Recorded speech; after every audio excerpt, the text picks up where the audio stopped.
NoSo Connection. Welcome to NoSo Countdown Live. It is our quarterly-ish tradition here on NoSo Connection, streaming live on our YouTube channel. The audio will drop this week on all of our podcast feeds under NoSo Connection. I want to thank everyone who's going to be joining us live. I know you'll be filtering in here throughout the night. If you leave your comments in the chat, we will post them, we'll share them, we'll read them. Also, your boys now are monetized here at the NoSo, so there is a super chat feature. If you want to kick a donation over to the NoSo, it helps us kind of pay for the stuff we're doing, the infrastructure, right? Like no one's making anything on this, but we're gonna help support the brand and kind of put it back into the tools we use to bring you the content. If you do a super chat, we will prioritize reading it and showing it on air and interacting. But we'll get to most comments anyway. We may throw some polls up as well as we go. Like if Ryan and I are kind of stuck on ranking one or the other, right? We may throw a poll out there into the chat to see what you guys think, who you would have higher than the other. But we're excited to be back here. It is WrestleMania week.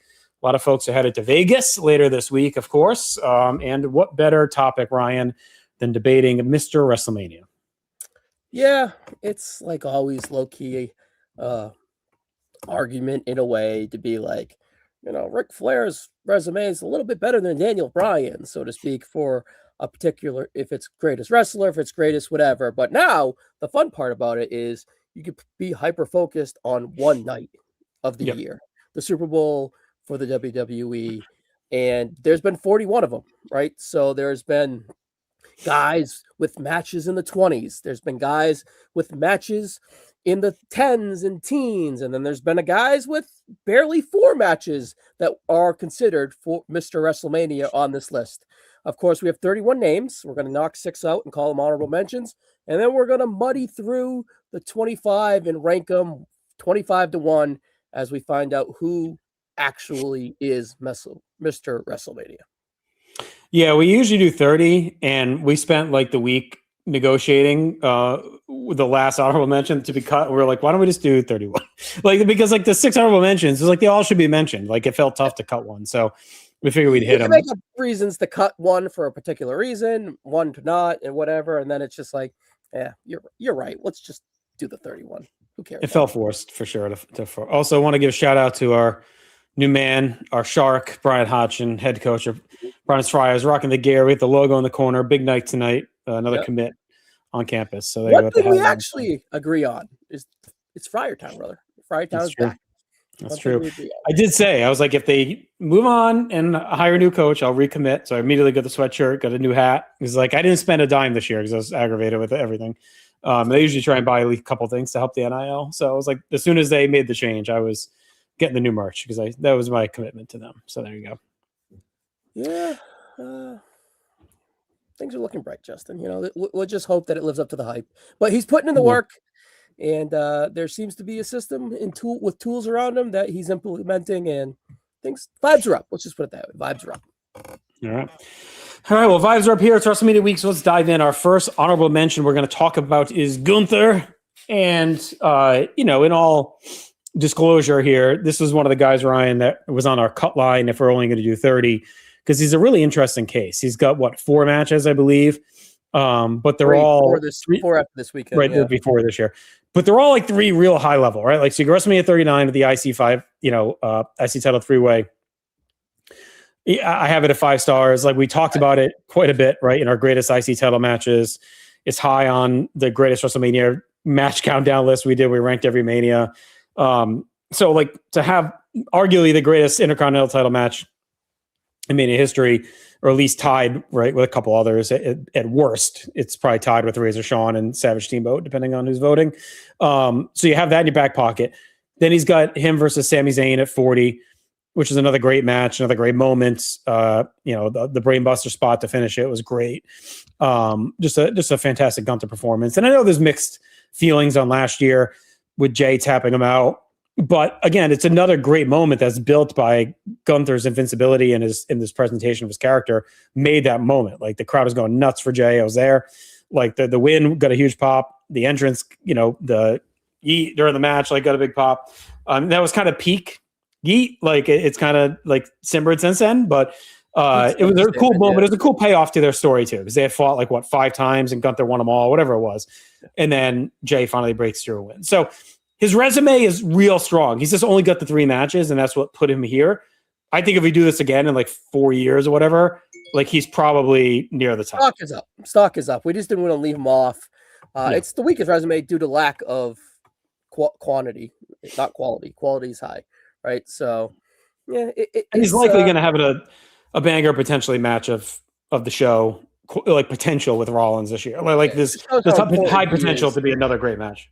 It also shows how important he is to kind of sacrifice the vision and Rollins stuff at WrestleMania to kind of cash in on Rollins with him at WrestleMania as well. So yeah, it's the weakest case because of the quantity, right? So, but the quality, I think he's the closest we have to like modern Michaels. Like I'm not gonna say Taker because the hook of Taker is not the match, it's just the streak. But every year for that stretch, is like, all right, who's Shawn Michaels going to have the classic with this year? Like in the 2000s, like 19 to 25, 26, whatever it was like every year was whoever gets Michaels is going to get the match to the show, right? And that's what it feels like right now with Gunther. Like whoever slots in with Gunther has the best chance of having the match of the night. Yep. All right, next up is another team here we didn't want to leave off. I think this is the other one we really debated cutting because it's very similar to Gunther, and that's Demolition, because they only have, again, technically four matches. The last one doesn't count.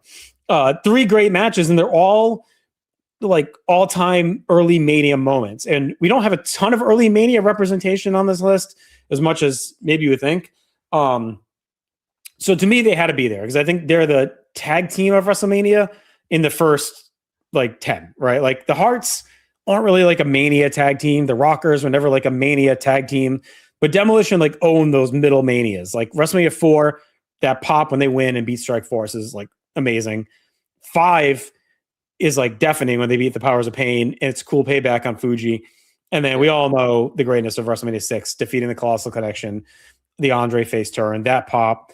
And then 7 is whatever against Fred Kitao and Tenryu. But it's those 3 is like just classic Mania stuff. Yeah, it's pretty much, it's fitting that we throw them on, that they're going into the Hall of Fame this year as well.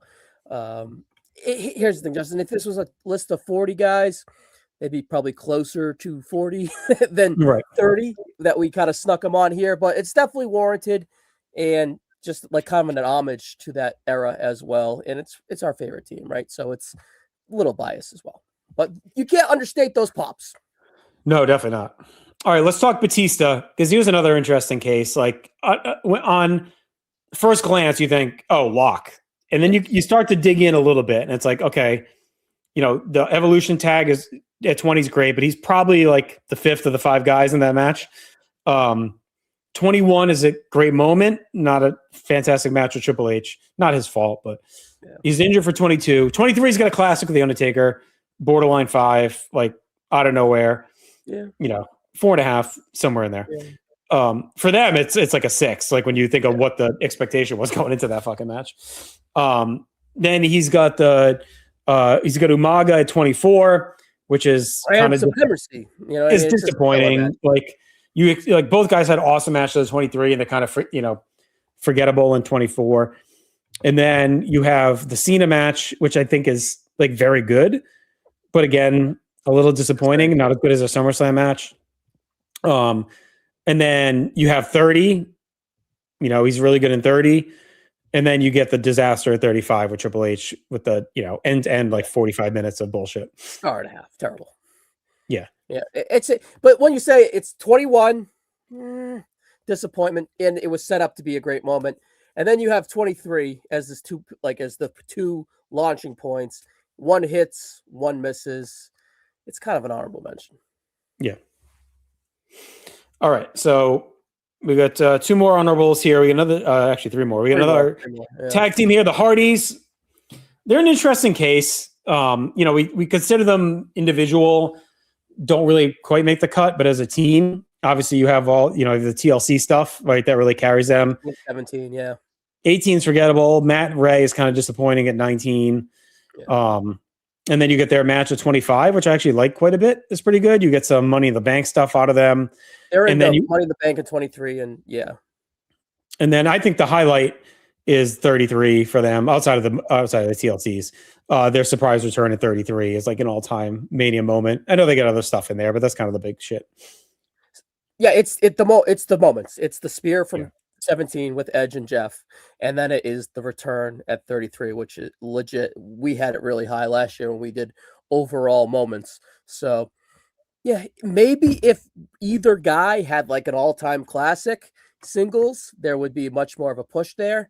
But it's a very good resume. In the ladder match, they're 2 of 6, right? And Mhm. then their match is pretty good at 25. Maybe if it's great, they're on the list higher, right? So it's just Yeah. it's just you just kind of want a little bit more out of them. It's shocking that Jeff never had like that classic Mania match. You would have thought at some point he'd fall into one, but he got suspended like twice around Mania time. Like, 24, he was like, supposed to win. Yeah. yeah. So it's like he always kind of ran into trouble around that time. And then I do think him and Matt at 25 is underrated. Yeah. But I like think it's pretty I good. think it's People like call it Yeah, people must think it stinks because it's only pretty good. The build coming in was really good, and it's if I just look back, I oh, think I'm like 3 3/4, 4. Like I'm in there with it. Like I thought it was really, really well done. I think yeah, everyone just thinks backlash of their is better. 01 match, but like that stunk. But I thought their Mania match was actually quite good. All right. Our next honorable mention is Kofi Kingston. For him, Money in the Bank merchant, like he's in a lot of those matches. He's great in all of them. He usually delivers the big spot in a chunk of them. And then, of course, he's really here for Kofi Mania at 35. 5-star classic with Daniel Bryan, all-time moment in Mania history, huge pop and reaction, bit of a lifetime achievement, but well-deserved. He's got some other New Day stuff mixed in. He's got the 32 with like the New Day and Austin, like Austin and all that. But They're the host at 33. It's a yeah. sprinkle on their resume, but they do a really good job introducing the Hardys. Not that that matters, but And they were okay honestly last does year it. too. Yeah, Yeah. he's really good at 36 too when they have the ladder match because the Miz has COVID, so it's 1-on-1, right? Versus on one. So yeah, it's very. Speaking of, the resume is very Mizish. It's filler. He's really good at We can be 25. honest. Without the Brian moment, he's not even like he would have been the cut. But like, Oh I yeah, think you he's can't not cut even in the him because of conversation. that moment. Yeah. Yeah, not even in the conversation without that moment. All right, this one might be controversial, but our last honorable mention is Randy Orton. And you see this a lot when we do these lists, Ryan. Like especially like we did GWE, where like guys like Undertaker or Triple H, they have all these highs, but then they have so much junk that like they end up being mid to mid high because the junk drags them down. Kane is like another guy that has a lot of that. Orton has some highs, man, but like he's just got some fucking lows too. Yeah, there is like both Wyatts stink. You know what I mean? It's last year was fine with Joe Henry, but he was having a really good build with KO and it dissipated. That's very similar to a lot of his Mania matches where he has good builds and then it would go on to dissipate. His three-way stuff is pretty good, 24 and 30. Mm-hmm. I really like his 38 tag. And that's kind of it, really. It's like the Undertaker's very good, Evolution's very good, the three-way at 22 is pretty good, and then there's a Well, lot yeah, of him and Seth I like a lot too at 31. yeah. The Punk match is very good, Yeah. but there's just a lot of very good, and it's honestly boring. I hate to say He's it. a guy that does his best work. There are just guys on the roster that do their best work later in the year, right? Like you look at his classics, a lot of them are like SummerSlam, Money in the Bank. Like they're like late. He's got a lot of good TV stuff. Like it's just kind of sprinkled throughout the year. He's just not a guy that, and a lot of times he's not like put in a big spot. I mean, like where he is, but it's a weird, like the Worm match is like all time, or the Bugs is like all time fucking terrible. The box at Like WrestleMania, structure, yeah, 37 is like, what are we doing? I like the stuff with him and Owens and Logan Paul was like good. Like you said, yeah, it's a lot of like his best stuff is all very good, right? Not a lot of great. So we'll see. This year's a big chance for him to see like what he can deliver with, that's a big spot. Like coming off the Cena Cody disaster, like can he dial up an old Randy Orton heater like Ed Harris in the ninth on the Major League and fire by him for one more out, right? Does he have one more fastball in there to deliver a classic? We'll see. Well, here's the thing: in 2026, who wants to watch a heel Randy Orton wrestle? That's the problem, right? I don't like the recipe heading in. We'll see. The expectation's low. Hopefully they exceed it, right? So we'll see. I think this Mania, and not, you've previewed the hell out of it here on the North South, so we don't need to get into too much more, but like, I think this Mania has a lot of 31 vibes going in, Yes. where 31, Similarities. the internet was down. Like, I remember I was pretty heavily like on Scott Keith's blog and other sites, like, and the vibe was like, this is a dumpster fire Mania. It's going to be a shit show.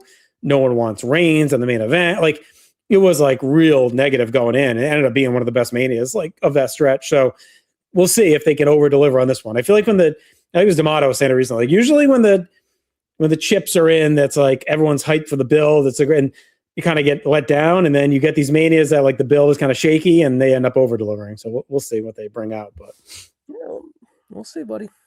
All right, those are honorable mentions: Gunther, Demolition, Batista, Hardy's, Kofi, Randy Orton. So now we're going to get into our top 25. This is in no particular order. We've randomized the list. We're going to move them up and down as we go. Yep, no doubt. All right. Let's start with our buddy Marcus's all-time favorite. That's Bret the Hitman Hart. I think he's a strong contender when you look at the resume, right? Like, you got the memorable moment at WrestleMania 2 with the Battle Royal. 3 is kind of a throwaway. 4 is a bit of a throwaway, but you get the trophy moment, which is in a million packages, especially in the early years. 5 is his ultimate, and 6 are like the ultimate throwaways for him. But then he starts cooking. 7 is a really good tag title match, kind of ends his tag run. 8, classic. 9, I think is a really good match. I think he like drags Yokozuna to one of his best matches easily, like out of sheer will. I'm not saying it's more than like 3 stars, but like for what he got out of him in that moment, I think he just deserved to beat him and win and roll on as champion. But it's another argument for another day. 10, he's got the classical that one, the big moment at the end. 11, a bit of a stinker. 12, mileage may vary, but it's really, really good. Like 4.25 for me. And then it depends how much you want to dock him for the Vince disaster at 26. Well, so, you also forgot 13, Austin. Oh yeah, how'd I forget that? Right, top match WrestleMania history, right? So there's low key a lot more stinkers than you would anticipate, that you would think. That's when you look at. But a lot of them are quick throwaways. Like I mentioned, those like 5 is like nothing. Like 6 is like a 30 seconds, and it's a dominant win. It's like setting them up for the tag title win. So those stinkers to me are like the one you can really throw out there. Well, 2, it depends again how much you want to blame him for the Vince stuff. Like I don't put a lot of blame at Bret's feet for that match. Like I think they just booked it to be a shit show, and he's riddled with a stroke. Like he can only do so much. But 11, I think, is the one you can really hold against him and say like he's in his prime. He's with a guy that had a 4-star match like 2 months earlier, and he seems like he wants to be anywhere but Hartford on that night, which I can't blame him being at Hartford. But I think he winds up in the top 10. I think it's on the lower end of the top 10. The Austin match is going to carry him. Like it's too good not to. Like again, even if you don't think it's the greatest, it's like a zero argument that it's the top 3 WrestleMania match of all time. So at least like that has to carry a lot of weight. Yeah. 3 main events, 3 world title matches, and 5 of them are considered, 4 stars and up. So I think it's a low key, pretty good case. It's definitely an all-time case. I just don't 7 to 11. We'll see. Ish, if you're still there, by the way, you can watch, buddy. You didn't miss much. We just did the honorable mention. You missed Batista and Randy Orton. You guys 2 seconds. I'm too late. Yeah, and the good thing about 13 for Bret is like it's not a throwaway classic where it's like, oh, they just had a great match on the undercard. Like that match means a lot. It has been a throwaway too, right? It was out of nowhere. 13? Yeah. But it's integral to 1997. I mean, it was built to do a huge double turn and all that. Like it's a massive part of their plans in 97.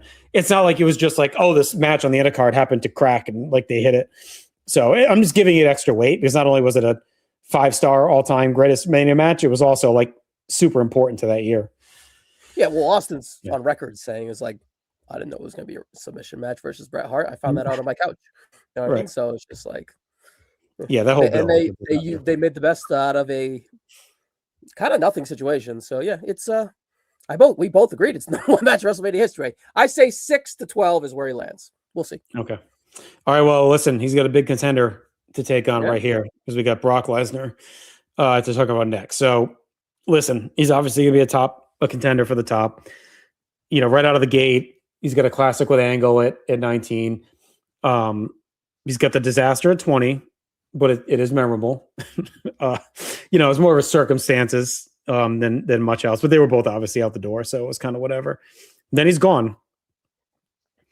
9 years. Comes back, and 29, 30 is where the business picks up for him, right? He ends the streak. Then he has the awesome match with Reigns at 31. I think the Ambrose match very good. I just think that card is just wonky booked. Like there's way different things you could do to make it better. 33. Yeah, it's fine. 30. It's not going to hurt him. It's just fine. 33 all-timer with Goldberg. Fantastic sprint. 34 is a bit of a black mark on him. That match sucked. 35, cool moment, putting over Rollins to open the show, getting on the plane and going home. 36, I'm not holding against anybody on this countdown. You can get points from me, like if it was like you over-delivered, but I'm not dinging anyone for anything at 36. 37, he's not at, right? No, after COVID, no. 38, again, disappointing with Reigns, but you get the injury, is what it is. 39 is Omos, that's fun.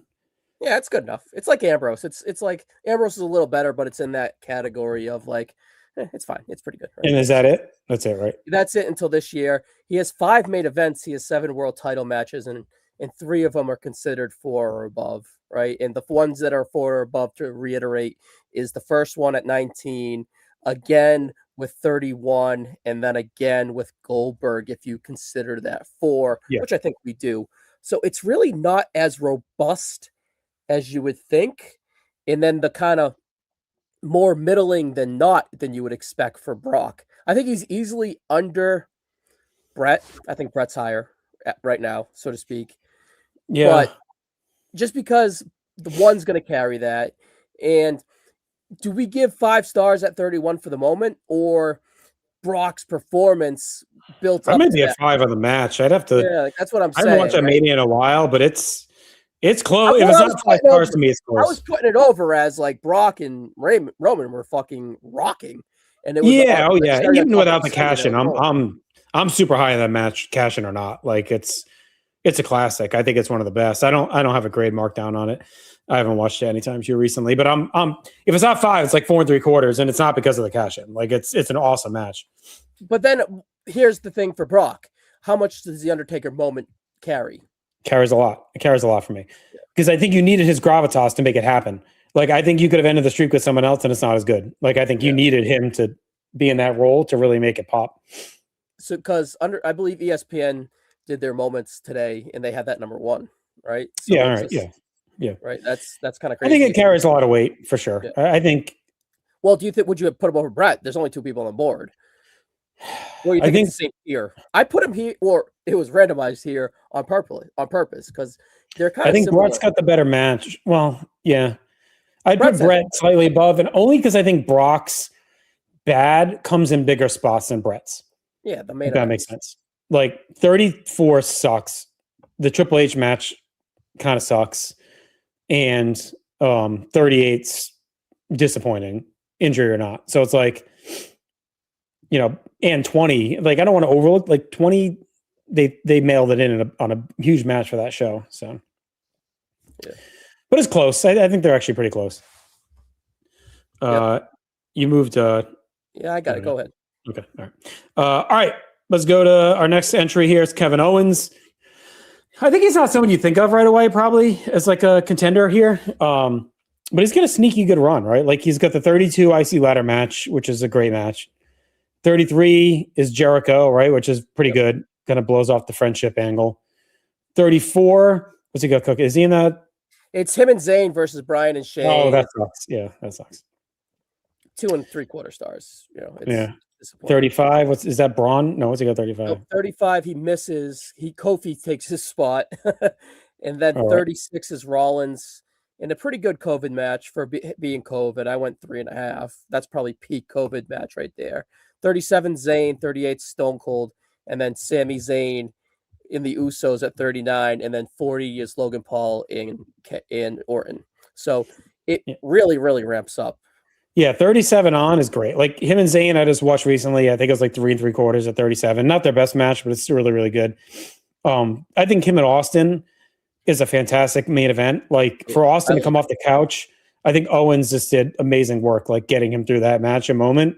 And he earned every minute of like getting that Mania moment. absolutely. Yeah, I loved it. So like high praise for that. I love the match at 39. That's a really cool, and they beat the Usos. Another high moment for him. And then yeah, the Mhm. 43 way's fun too, with him riding down on the fucking bike and all that. Oh, that's a great. So It's a great match.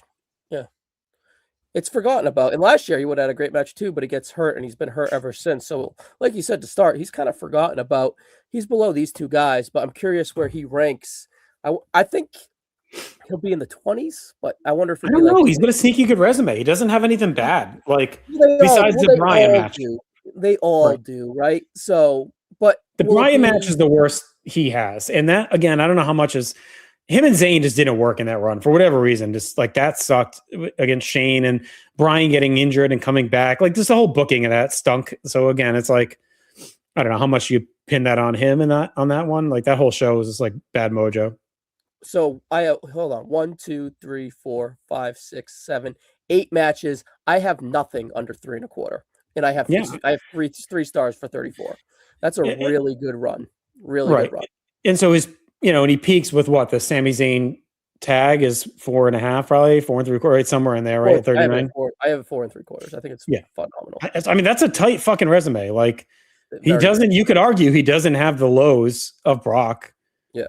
and he has similar highs, like just doesn't have the moment. But the He doesn't Austin have moment's not, it's not Taker, but it's not that, like further well, down. here's the thing with the Austin moments. It's been a few WrestleManias ago, and bigger things have happened at WrestleMania since that kind of clouded a little bit, if that makes any sense. If that Austin moment happened at like 33, 32, 34, where it was like a down, slow time in company history, and Mm, you weren't having Cody and Roman ramp up like that, it would have yeah. been remembered most fondly, kind of like the Hardys, like earlier we were talking about, right? Yeah. So, yeah. It's a good, I don't know. I think he might be our sneaky. Like you can put him last right now, but I don't Well, think yeah, he's that far off. I don't. We'll see. He'll be in the teens or the late teens, or hopefully we'll see. I like Kevin. We'll see. Like I said, he doesn't have the bad that some of these other guys have. So this is an interesting one. So John Cena, right? So here's a guy now we'll talk about that has the mix, right? A little bit. So lengthy resume. 20, you get the big jump up moment with Big Show, the FU, and the US title win to kick off the show is really cool. 21, I think, is a cool moment, him winning the belt, but the match kind of buns, right? It buns Yes. him and JBL. 22, 23, you have him on there as like his best stuff. Like him and Triple H, I think, is an underrated Mania main event all time. Him and Shawn, 23 is great. 24 is a very good three-way. 25, not as good a three-way, but still pretty good. 26, him and Batista, like we talked about, it's solid. 27 sucks. 28's great. 29 sucks. 30 and 31 like are both the same to me. They're like very good, but disappointing results. Like at times where he could have really helped make the young guys that needed like it, and Bray and Rusev, and he eats the wins there. 32, he's injured, but he's got the moment where he comes out. And then 33 is a throwaway with the Miz. I mean, it's a hot angle going in, but Miz is really carrying it, honestly. Going into that. 34 is stupid with the Undertaker and all that bullshit. Yeah, 35 is cool. He comes out with the Thug Life. Like that's a cool moment. You get the bullshit with Theory at 39. 40's in the main event at the end, and then you get the mess of 41, whatever, however you want to. We've talked about that ad nauseum. So again, it's like, what's his high? Like the a Firefly 4-star match at 22? You forgot about the Firefly Funhouse. No. So his high is And what? that's what I'm saying. It's his best match in recent history, and it's not even a match. So he's probably last, and he's had 16 total matches, 17 total matches now, right? What's his best? This I'm talking about these compilers that add matches, but they're gonna have bad that weighs down whatever good, and he doesn't have, to me, enough good up here to like overweight the mid and the weak. Like if his best match is kind of a 4.25, 4.5 for with Shawn, that's kind of like forgot a time because it wasn't really that important. Yeah. It's like, okay, or Triple H is like a good match, but they don't mean much in the long run, those two. So he's the compiler. He really is. He's a SummerSlam guy. Like Brock too, Rumble guy, and Brett. Honestly, all three of them are like kind of. They were much more like involved in our SummerSlam list. It's like kind of being high. So he's had 6 main events too, Justin. He's had 9 world title matches. He's had 9 world title matches. It's kind of crazy. But I think the big black marks for him are 30 and 30 and 31.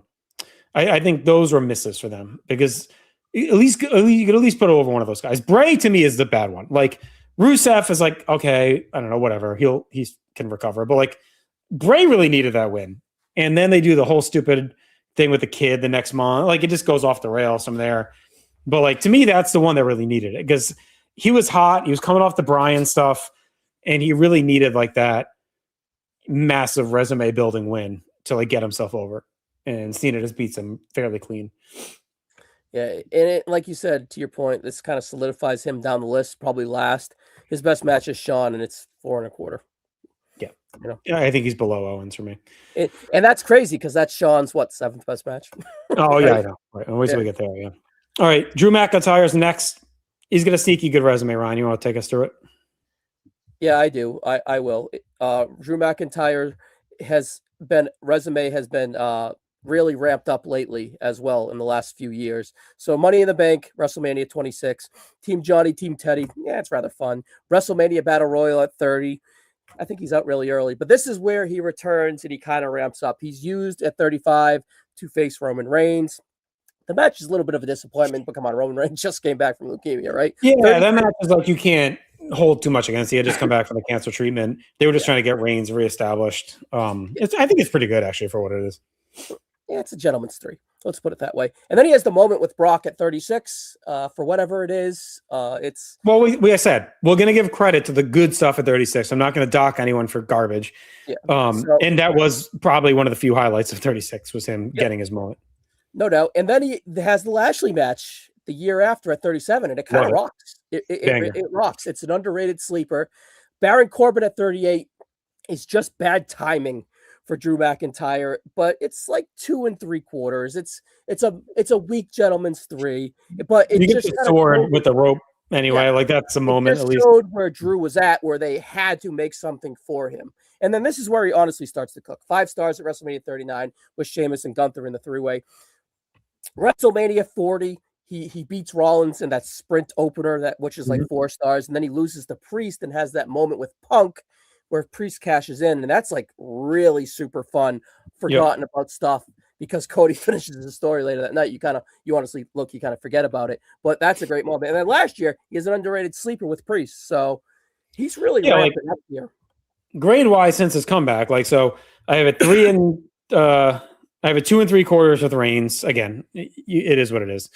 37 with Big Bob. I went 4 on that. I just watched it recently. I loved it. Again, 38, him and Corbin, 2 7 5. So again, like fine, right?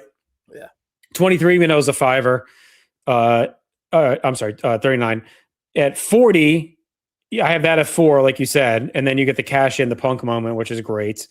And then his match last year with Priest, I went 4 1/4. Like that was great stuff. It was a great gimmick match, a great brawl, some really vicious and innovative spots. So and he's in a really good spot this year. Not that you can project, right? But I think he's better than John Cena, to be frank, right? I think the only thing below to keep him below. Well, let's talk about him and Owens because to me, Drew has he's got the best match of the two with the IC title 3-way. Now there's 3 guys, but Owens' best match has 3 other guys too, right, with Zayn and the Usos. And then the best moment though, Owens has with Austin, but Drew has Punk at 40, which is like a really big moment. Punk in the cash. Really good with that cash. Like he's really good in that scenario too. Right. So and then they both have a bunch of other like 3 and higher stuff. Now, what Drew has that Owens doesn't is Drew has that early era where Owens doesn't have that. Like his early era is very good because he's got the ladder at 32, the Jericho at 33. You know, the only really blemish for him is the Bryan shit show. Yeah. Like I like the Andre Battle Royal, but like he's one of 30 guys, right? You know, Right. he's the Money in the Bank. It's the worst running in the ladder bank at that run, and then it's Team Johnny, Team Teddy, whatever, right? So, he's a really I'm good throwing pick. a poll I think he's better than Cena. I'm throwing a poll out there. We're new at this. See if you guys can vote or not if you're watching live. Yep. Would you have McIntyre? Yeah, let's just put him past Cena and we'll get back to it. Yeah, let us know if you think he should move above Owens. Right now we'll have him below Owens, but if you think McIntyre should be higher, put the vote in. Let us know. All right. We're gonna go a little old school, cooking a little old school next with Ric Flair. Obviously WrestleMania 8, all-timer. Then he's gone for a while. Comes back at 18, classic with Undertaker. 20, the Great Evolution match. 22, he's really, really good in Money in the Bank. And then 24 is the retirement with Shawn. 25, you get the Mickey Rourke stuff. So he's got like a couple of the guys we cut, like Demolition and Gunther. Like he's similar to that. It's just he's got a little bit more importance to it, which is why he's in. But he's another guy. He doesn't really have anything bad. No, I adore his resume. I really do. I do. I think it's super fun. I think he's great in a lot of things that he does. You get a lot of the Flair isms at WrestleMania with his high peaks, and he's a manager 3 times, Justin, for Triple H. He's a manager with him at 19, 21, and then again, he's a manager at 25 with the Mickey Rourke stuff, right? Yeah. So what's he doing? Is he in 23 at all? He's in the pre-show match, right? Oh, that's right, yeah. And I think 24 carries a lot of weight where he goes into the Hall of Fame and he has his final match, right? So he's got a lot of highs. I mean, 8 is an all-timer. Like that's high. That's high ranking, right? So, and then 18 is like really good. Yep. As well. So yeah, he's I don't know. This is going to be the argument we're always going to have on these fucking lists, right? Like to me, Brett's got the best match, but then he's got a lot of clutter. Same with Brock. He's got the best moment with a lot of clutter. Flair has no clutter, but his highs aren't as high as the other two. So it's like, what do we weigh? Do we weigh the not having much junk, right? Or do we weigh the height? Well, let me just read you what I have Flair's for up right now. WrestleMania 8, I had 4.5. WrestleMania 18, I had 4. 20, I had 4. 22, I had 4. And then Michaels, I had 4.25. And I'm probably the highest out of most on the Michaels match at 24. But the moment carries so much weight. I think it's a Michaels masterpiece, and Flair is really, really good at it. Again, I love his resume. I'm super high on it.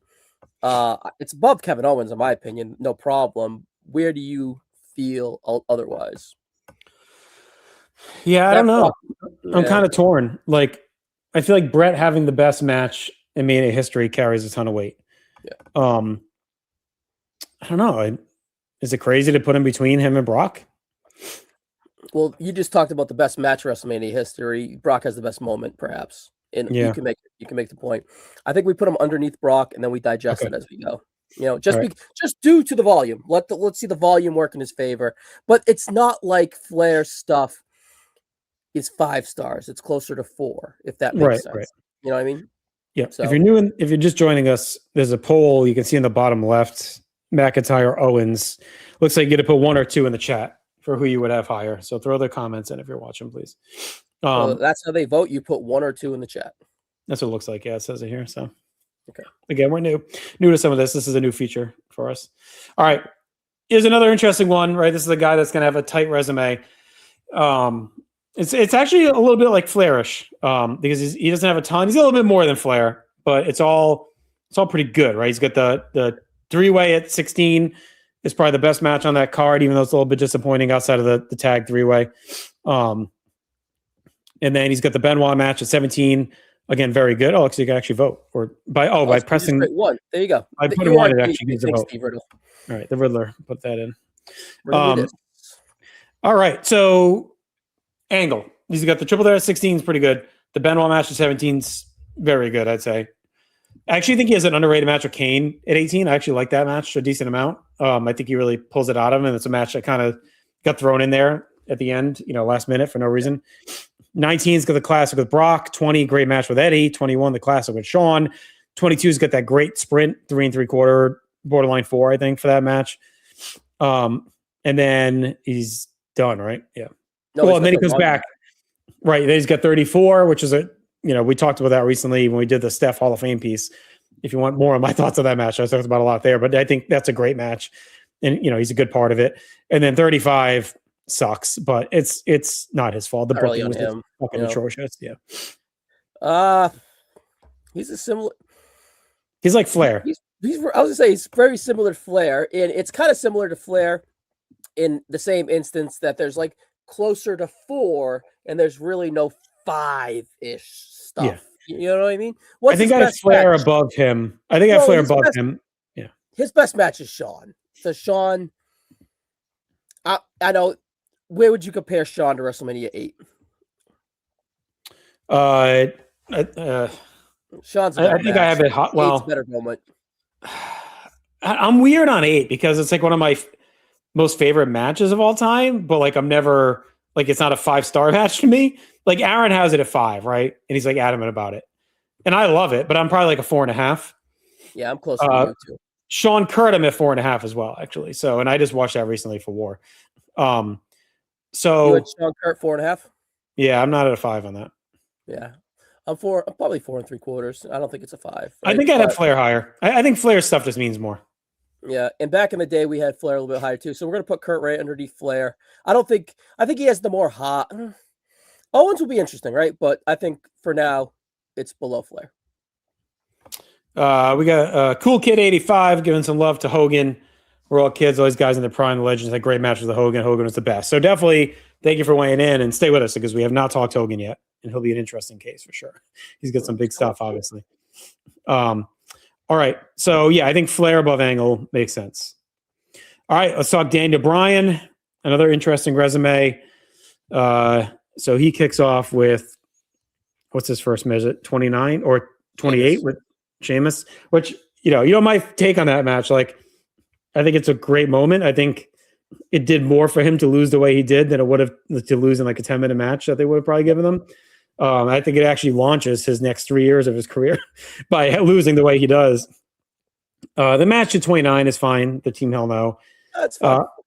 30 is obviously all-time high-level stuff. The Triple H match is 5 stars. The main event's great. The moment, WrestleMania, like all that shit. Some of the best in company history. So that's going to carry a lot of weight. 31, he's great in the IC ladder match. 34 is a stinker. 35, he's got a 5-star with Kofi. 36, I think he has a really good match, right? No, it's 2.5 with Zayn. It's really weird. Oh, yeah.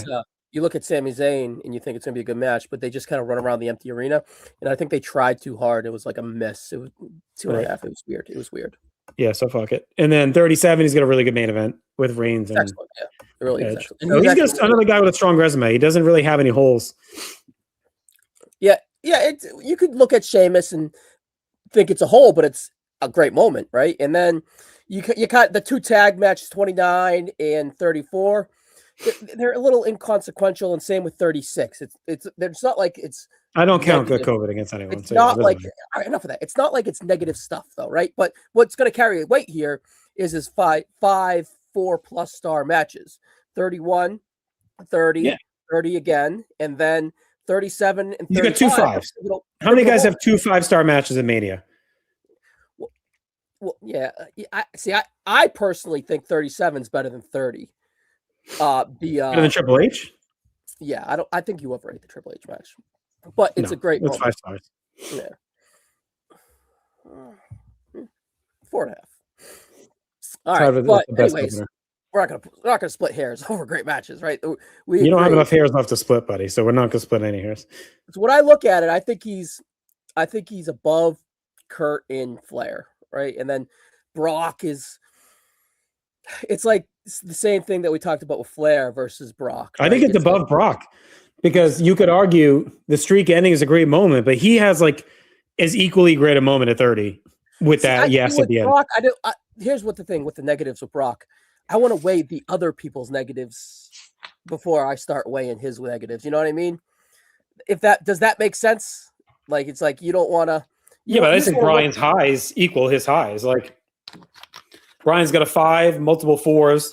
He's got the yes moment, and he's got Kofi Mania. Like that's 2 all-time moments plus like 3 or 4 all-time matches. Yeah, 30 is his night. There's no doubting that. You don't get many guys that own a Mania. You know, like Brett at 10, Brian at 30, Cody, I guess, at 40. Like I don't know how many guys really own the show. You know. Yeah. All right. So I say what do you want to 3? I guess behind Brett. Yeah, behind Brett. I think because Brett, we keep talking about 13 with Brett. We're just like completely dismissing Owen as well. Him and Owen, like he's got the 5 stars. He's got. I just said how many guys have 2 5 stars? He's got 2, right? So well, with it also, I put in if you see here live on the YouTube, I put the WrestleMania that when you close your eyes and you think Bret Hart, I put 10, not 13, right? So it's actually funny that with 30 you have Brian and Brock for 2 different reasons, of course. Yeah. No, I think that's good there. I think Brett has more junk at the back end, but his big moments mean more historically as well. I think, like you could argue him in 10 and Brian in 30 in a way as a wash. They both have a 5-star opener, and they both win the title and have their big moment at the end. So you could argue those 2 wash out, right? Historically, is a little better with Brian though. Yeah, but in the end, neither really meant much. Like Brian gets hurt, like it didn't lead to anything. You're not wrong. Yeah. It's also a bigger presentation. Like 10. Like, but that's just where the company was at that time. Yeah. So it's also you have WrestleMania 10, so 30 can run. Like you walk at 10, and they're figuring out. And it's in MSG, the crowd is like, I think they're really similar. Like they both have that opener, they both win the belt, and both title reigns kind of meander and don't lead to like any significant change. Yeah, so. But the submission match is over the Kofi match by miles. So Brett's above them. Yeah, I think it's a fair call. All right, here's a cool one to talk about. We'll go old school here. Make sure you get your votes in, by the way. McIntyre Owens. Leave it open for a little bit more. Roddy Piper. To me, he had to be in because he's synonymous with the early Manias. So obviously he is a huge piece of WrestleMania 1. WrestleMania 2, mileage may vary in the boxing match, whatever. But like the build to that's really good. The moment they main event New York, and he's great in it, in the promo and the match. Yeah. 3, obviously, the haircut match, the retirement match is really, really fun. It's like a 3 1/4. Yeah, a little over. But the moment, him running down the aisle with the hands out, the crowd going fucking nuts is cool. You get the return at 5 with Morton Downey Jr. is funny. 6 is a miss. 7 is with Virgil. Yeah. And he's pretty good with Virgil in that. He throws the crutch at the referee's dick. What do you say? 8, classic with Brett. We talked about that earlier. 10, he's okay in the main event. 11, he's annoying. He gets just as much fault as Brett and Backlund do for that disaster. 12 is great with Goldust. Mm-hmm. Then you get the return with 19 is a really cool moment. Mm-hmm. And is that it? We got the pit at 21 with Carlito. 21, he goes into the Hall of Fame Piper pit as well. 25, it's the Mickey Rourke stuff with Ricky. That's fun. It's fun with Jericho. And then 30 and 31, he has backstage segments. 30 with Horndorf and Hogan and Mr. T, and then 31 with like the Daniel Bryan celebration. So I like the one where they. Is that the 30s or is that 21 where they make up in the back? Is that 21? I think it's 21. Where him, Hogan, Orndorff, and no, that's 30 because Mr. T goes into the Hall of Fame. They do all. Oh, that's right. Yeah, okay. So that's 30 where they all square off in the back and they all reluctantly shake hands or whatever. Yeah. Well, they might have done it at 21 too because that's when 3 out of the go in the Hall of Fame. But 30 is what I'm thinking of when they square off backstage and like isn't Patterson in there too or something? And he comes and runs in with the ref shirt. He's like, hey, hold on. Yeah, and they shake hands. Like that's a cool moment. I think he's at the bottom. 31 a little bit, right? I think he's near the bottom. I mean, he's probably below Cena. Like he's got the one really good match, a couple good moments. Like he to me, he's going to be on the list because he's like early WrestleMania. Oh, absolutely. Gold, but like he doesn't. His resume's dim. I mean, his second best match is Goldust probably at 12, and even that's weird. Honestly, Justin, we probably overrate the Brett match at 8. We truthfully do. Honestly. I think I'm at like 4. There are people that have it at 5. 4.5. See, I overrate it. I admittedly overrate it. You know what I mean? I think I have it at 4 when I watched it. I think it's great, right? For like PTB. I could check. Maybe a little bit. Maybe I'm higher. I don't know. I'll check. When I had it for We would have to have truth. I'd be like, yeah, it's closer to 4 than the 4.5 that I gave it, but I overrated. But I love Piper, right? So when I did so, 8 for PTB, I had that at 4. I had Savage Flair at 4.5. So he's last. He's still top 25, so like he's still getting his love, you know. But yeah, I think he's last so far. I don't think it's too crazy to say.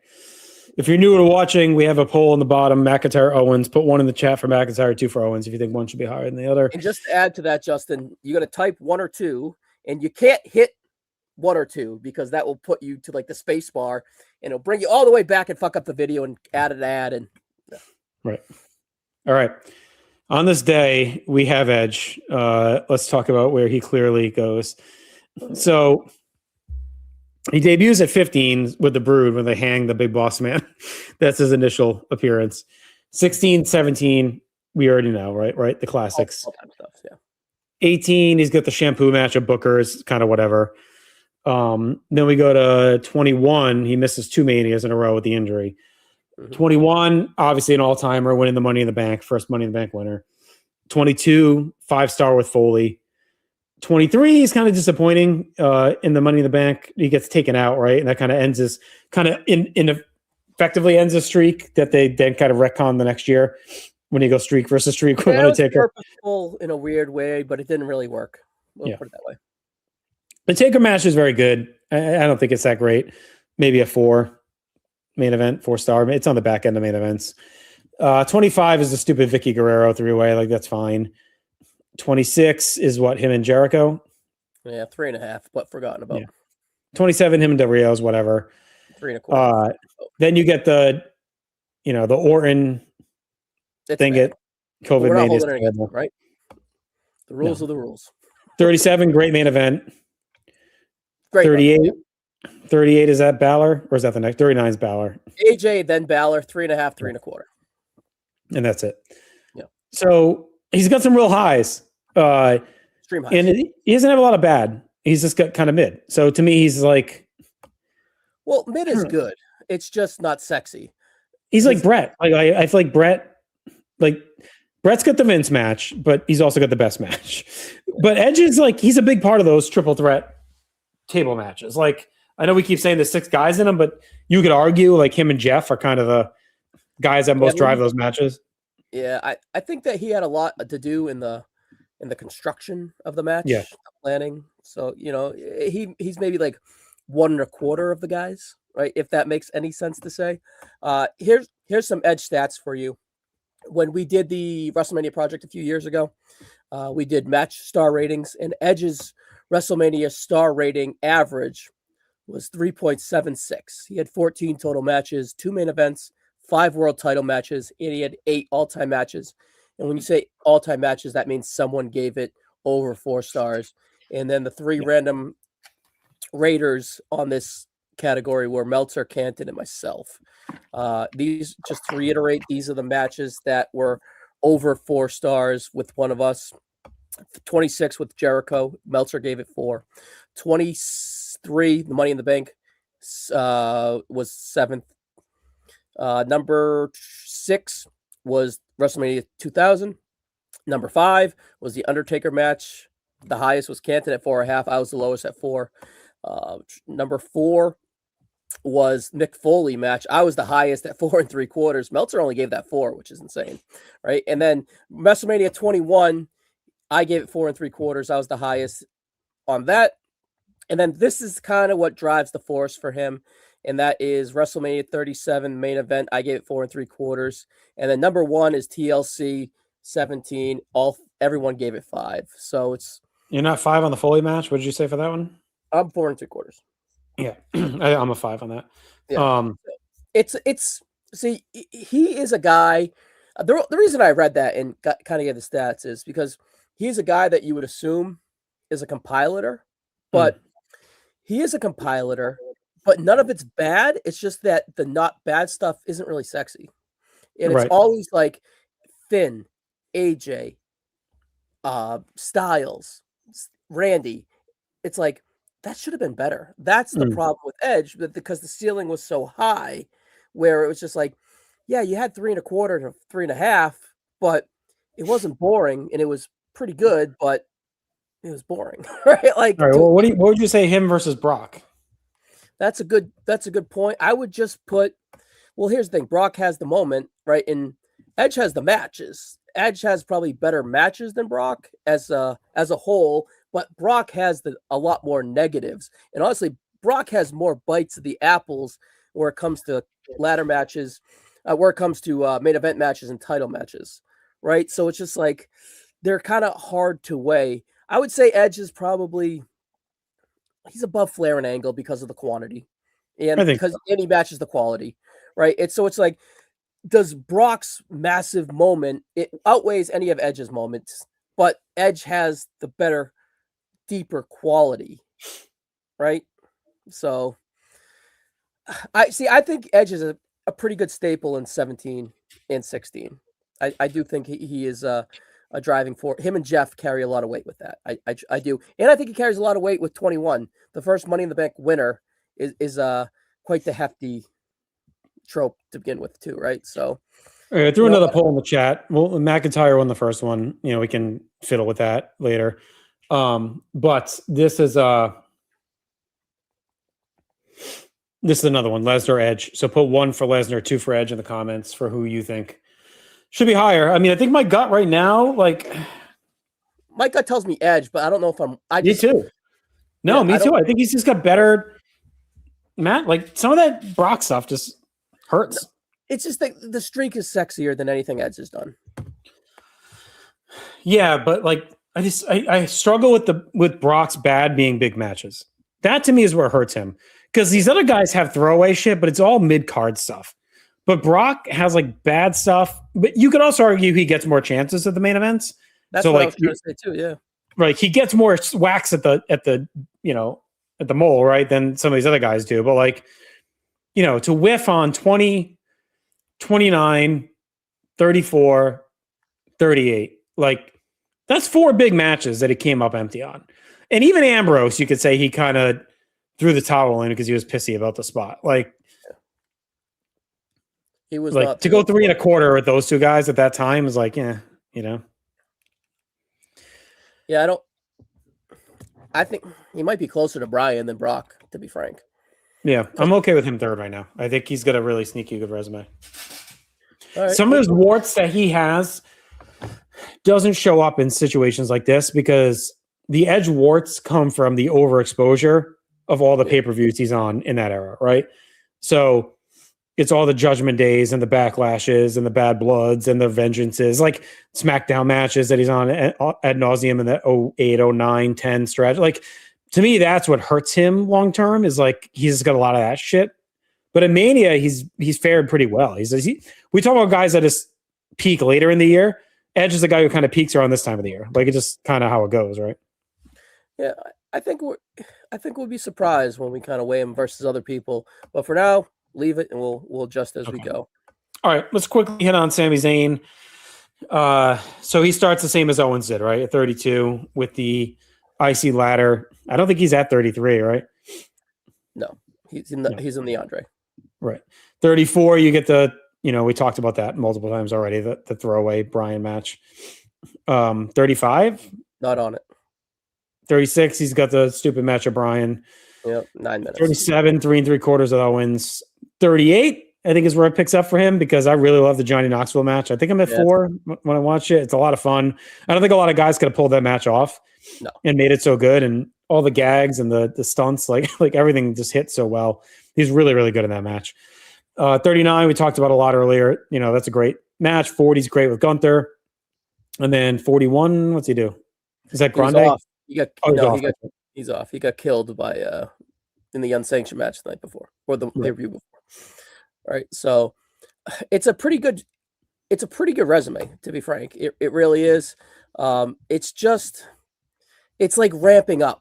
You know what I mean? Like he's got the trick match now, which would be remembered pretty well. I think he's similar to Drew. I think it's a very similar resume to Drew. Like you kind of have a couple shaky early things, and then they pick up steam lately. Got some big moments. Yeah, I think he's below Owens because they share a lot of stuff. But I think, I don't know, is Owens and Austin bigger than Sammy and Gunther? Sammy and Gunther's a better match. I probably think Owens, as it pertains to this, I think Owens in Austin is more of a success, and Sammy and Gunther's a better match. If that makes any sense to you, Yeah, you get what I'm. because they share 36. I mean, 37. They share 32. They essentially share 39. So I think they're just tied. They share 37. 34. Crazy. Yeah, 32, 34, 37, 39. They're splitting. So then you got to look at like 38. You get the Knoxville versus the Austin. 40. You get Gunther versus the Logan Paul. Yeah. 33. Owens picks up the match with Jericho. That Zayn's not there. They both missed last year. Yeah. Can we put Drew above both? So you want to go? I think Owens is slightly above Zayn because I think his couple differences are better. And then Drew above both. Yep, I'm fine with that. I think it's okay. And the poll went that way. No votes yet on Lesnar Edge, but if you're watching, who would you have higher on this list? Edge, Brock Lesnar. All right, here's a big one. It's an interesting one. We got the game, Triple H. Yeah, the game. Lots to dive into here. So his first one is a big one out of the gate, right? He gets squashed by Ultimate Warrior. He's good. Interesting moment. Yep. Whatever. 13, a bit of a stinker with Goldust. 14, mid with Owen. 15 with Kane, but he's part of the big angle, which is one of the bigger parts of the show where he turns heel. Yep. And then he ramps up from there. Like 16, that match is kind of hit or miss, but he's the biggest part of it. He's the first heel to leave Mania as champion in the main event, so that's a big moment. 17, kind of a sneaky fun match with Undertaker. 18, I think the main event's underrated. I think it's fine. Him and Jericho, it's just a tough spot. 39, 19 is a disaster. The match is okay. It's just I gave the match 3.5. I think the match is really good, but the storyline of the end is just terrible. Yeah. You can't do that story and not have Booker. You can't do that. Yeah. It kills it. 20 classic, 5 stars. 21 puts over Batista strong. Okay match. 22, 4.5, whatever it is, 4.25, 4.5. 24, he's really good in that 3-way with Cena and Orton. 25 is a stinker in the main event with Orton. Yeah, it's a disappointment. 26 is mid with Sheamus. You get the Taker series. We're not, someday that's going to be a podcast of its own, but right now is not the time to get into it, right? We've talked about that quite a bit. Yeah. Some hate him, some love him. Split the middle. One's great, one's not. However you want to bake it out, that's fine. Not a good match with Brock at 29. Classic without Bryan at 30. I think the gloom and doom has worn off the Sting stuff now at this point. So I think it's fun. It's 3.5, in my opinion. It's a fun match. There's a lot of nostalgia. I think it's well worked. I think there was just a lot of anger at the time that they brought Sting in and had him lose to Triple H. And there are rumors that they were trying to keep Triple H strong for what was to come with the Authority in the next year. But 32 is a big whiff. That main event fucking blows. That's fair. It's 2.5. That's bad. 33, not great. Him and Rollins, it's too long. 3.25. It's all right. It's just too long. 34 is great. 35 fucking sucks. And that's it, right? Needs to get some moments after that. But yeah. Similar to Edge. I'll give you his stats real quick. He's worse than Edge. No, he is. But here's his average star rating. Again, me, Meltzer, and John Canton. 3.21, which is a little surprising. 23 total matches. That's because a lot of them are like 3 to 3.5. Yeah, exactly. 7 main events, 9 world title matches, so a lot of opportunities. And with 23 matches, Justin, he only had 5 all-time matches, which is 4 and above for one of us. And then here's his extras too, which they're kind of interesting. WrestleMania 12 with Mero and Sable backstage is pretty fun. Excuse me. The DX betrayal at 15, 31 with Steph and The Rock and Ronda, and then 38 where he retires his boots. Mm-hmm. Yeah, I don't know. He's got the Bryan match, which I'm at 5, but like you said earlier, you're lower. The Taker matches are hit or miss, right? I know some they hate one and have 5 as the other, and some love both, some hate both. I just it's just so much mid and then some real bad. Like he's got 3 main events that are just not good. Like Jericho, Orton, and Reigns, all kind of stink. The Brock match stinks. The Batista match at 35 is an atrocity. Like I said, Marcus and I timed that. We did War from the video package to the end is like almost an hour. It's like 48 minutes or something. 24 minutes and 45 seconds of ring time. Right. And then you count the entrances, the video package, the post match. Like it's ridiculous. It's literally like 50 minutes. Yeah. The biggest kick in the dick is 23 matches and only 5 of them someone has over 4 stars. That's really bad. And even 16, like I kind of gave him credit, but that match is like that's like 40 minutes too, and like it's not that great. I gave it 3.25. It's So I think he's in the Cena range for me. Like a couple great stuff. That's pretty low. That's pretty like he has so much better than Cena though. Cena only has 5 matches that are pretty good, and if you were to combine those 5 matches in his 5 matches, the Triple H 5 matches are going to be higher. Where are Would you have him above Angle? Yeah, it's more important. I'd put him under Brock. You have him above Flair? Well, Flair only has 4 matches, but all of them, none of them miss. Yeah. God, like who would you rather? I know it's not fair because 4 versus 17 matches, but like, Flair's catalog to me is a lot more fucking entertaining than like those. I know. You have like if I'm dinging Brock for some of these, you have to ding Hunter for having that many bombs in main events. I don't like. You got to ding him. You can't kill him. You can't. I can kill him because he put himself in that position and they sucked. He's not 24th on this list. That's crazy. That's too crazy. Well, we still got guys to go. 18 is a whiff, and he's after Hogan Rock, and the match is whatever.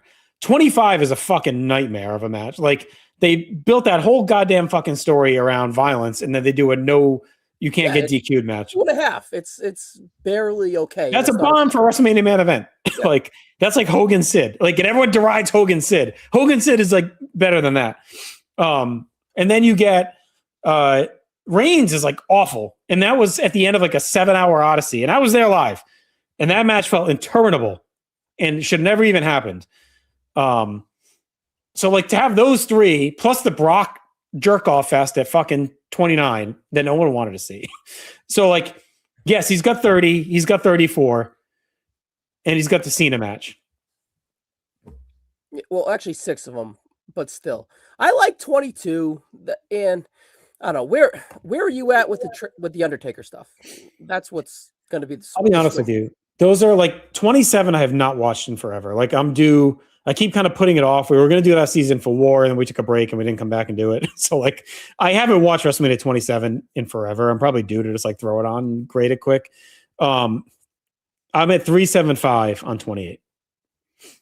375 at 28. My gut tells me I'll probably be around 4 for 27. All right, so I have them both at 4.5. Right, so that's I think his best match is Bryan. I think it's Bryan. Well, I think his best match is 20. And then I have 20. Bryan. Yeah, all right. I forgot about 20 when I was ranting. Then I have Bryan second, and then I have 27, 28, and then I have Ronda, and then I have I think I have Cena. It's the same argument we had earlier. Like, how much do you wait? All right, put him after Brock for now. But I don't know. Like, I'm not sold that he's going to stay there. Because I just think his bad is bad. Like, I think his bad is worse than Brock's. I think he's got more misses than Brock. I need to reconcile as we go, like how I want to weigh his bad versus somebody's. Just put him under Flair then, and then that'll put him under Brock, because I think Flair, there's like a divide. Like Triple H up has high end stuff and a lot of junk. Flair, Kurt, Drew, like they're tight resumes. Like they're slim and they hit, but they just don't have a lot of meat yet. All right, so Edge, Brock, Triple H. They're done. But Brock, Triple H, and Edge are like the compilers, and in that order is probably the best. Right, well, here's a guy who's not a compiler. Talk about tight resumes. The Ultimate Warrior. No one is weighed in. Will you please vote on this fucking Lesnar Edge poll? They're sleepy tonight. They're going to watch on replay, buddy. Just sleeping. It's okay. Yeah, no one's weighing in. What are we doing? We got viewers. We see them. No one's weighing in. It's okay. All right. Ultimate Warrior. Maybe this will wake some people up. So WrestleMania 4, dud with Hercules. 5, really fun match with Rude. Not his best stuff, but like 3.5. 6, all-time classic. 7, all-time classic. 8, all-time match. 12, great moment. 8. He's And not then, in 8. yeah, he returns. Great moment. Moment. Okay. That's an all-time moment. Yeah. And then you have to count, Riddle votes for Edge. And then you have to count 30 because it's so the Hulk fucking thing. absurd where he comes back and then dies. So like that's like Mystique to come back after all that time and then die a day later. Rockstar stuff. So okay, I think he's in the Flair Angle bucket, right? He's similar to Flair to me, where he's got, a 5, a borderline 5, and Hogan. Yeah. Here's the thing I think Flair as well in that thing. I think Flair's resume is much deeper, but I think Warriors is more important. Yeah. Right? Does that make sense to you? Where it's like Flair has no misses and Warrior has the 2 important moments at 6 and 7 in a really good IC match. And then the return and the death. I hate to say it like that, right? But, and then Flair has a lot of extras as well, but Right. I don't know. Where are you I at? think Warriors higher. You're absolutely right. Like the Ultimate Challenge is a massive match. And if we're going to give credit to Brett for having the greatest Mania match of all time, I think we have to give some credit to Warrior for having a top 3 WrestleMania match of all time as well, right? I would. You would put him above Triple H, but we'll see if that breaks. WrestleMania 12 head to head. To me, he wins. He beat him. All right, it's that we'll see what the levy breaks. Right, we're still at the divide, but he's the best of the tight resumes. I think because I think you nailed it. That his matches are just the most important. They're the biggest. They're essentially 2 main events. Because 6 is the main event, 7 is basically the main event. On that card. Like the Hercules match is terrible, but it's inconsequential, right? It's quick. What is it, like in 4 minutes? Like it's not even that long. 4.5 minutes. The return at 8 is an all-time moment. Like that gets forgotten, but like that was like crazy when he came back. And then because no one knew, it was like such a surprise. And then 30 cannot be understated. Like him coming back and finally and then dying is like just all-time stuff. Like just ridiculous. Like makes you question all of existence. That moment. Like. All right, we're halfway there, Justin. Halfway? Jesus Christ. All right. Well, here's a divisive one, I can already tell you, because this one has led to wars on comments around where Vince McMahon ranks on these lists. And it's not because of the bullshit that's going around with, the piece of garbage that he is. It is the, should he be looked at as a wrestler, right? Like, on the GWE lists, I'm sorry. I'm going to pause right here for a moment on this. Not the show, but I just got transported, my friend, back to 1993 as a young NBA fan, diehard Charlotte Hornets fan. And when they beat the Celtics, was like such a cool moment in my childhood. And they just won like their first playoff game in forever over the Heat. I'm not really a fan anymore, but I just got like a real nostalgia twinge, like seeing them celebrate in Charlotte. Like it's a really cool moment. All right, well, you suck it in, and I'll give you Vince's resume, right? So Curry in the crowd. Yep. The teal. All right. It's WrestleMania 17, Shane McMahon, street fight. Mick Foley is the referee. WrestleMania 19, street fight versus Hulk Hogan. 22, no holds barred versus Shawn Michaels. 26, no holds barred match, lumberjack match versus Bret the Hitman Hart. And then WrestleMania 38 versus Pat McAfee in a career-threatening match. What the fuck? Yeah. The latter 2 are interesting, but the first 3 are really fun. They're the decisive parts here. We're both pretty high on the Vince stuff. It's unique. And just to kind of round it up, I'm going to give you all the extra stuff with him. WrestleMania 2, he was on commentary. WrestleMania 3, Aretha Franklin. WrestleMania 11, 12, and 13, he was on commentary. WrestleMania 15, the promo with HBK and did the main event run-in. WrestleMania 16, he was in The Rock's corner and turned on him. 17, he aligned with Stone Cold. 20, he was the open video with Shane and the Baby. WrestleMania 22 with the Jesus promo and his family. WrestleMania 23. It really was. WrestleMania 23, the Baby promo with Steph, and plus the Battle of the Billionaires, which that we kind of forgot about as well. WrestleMania 37, he welcomes the fans home post-pandemic.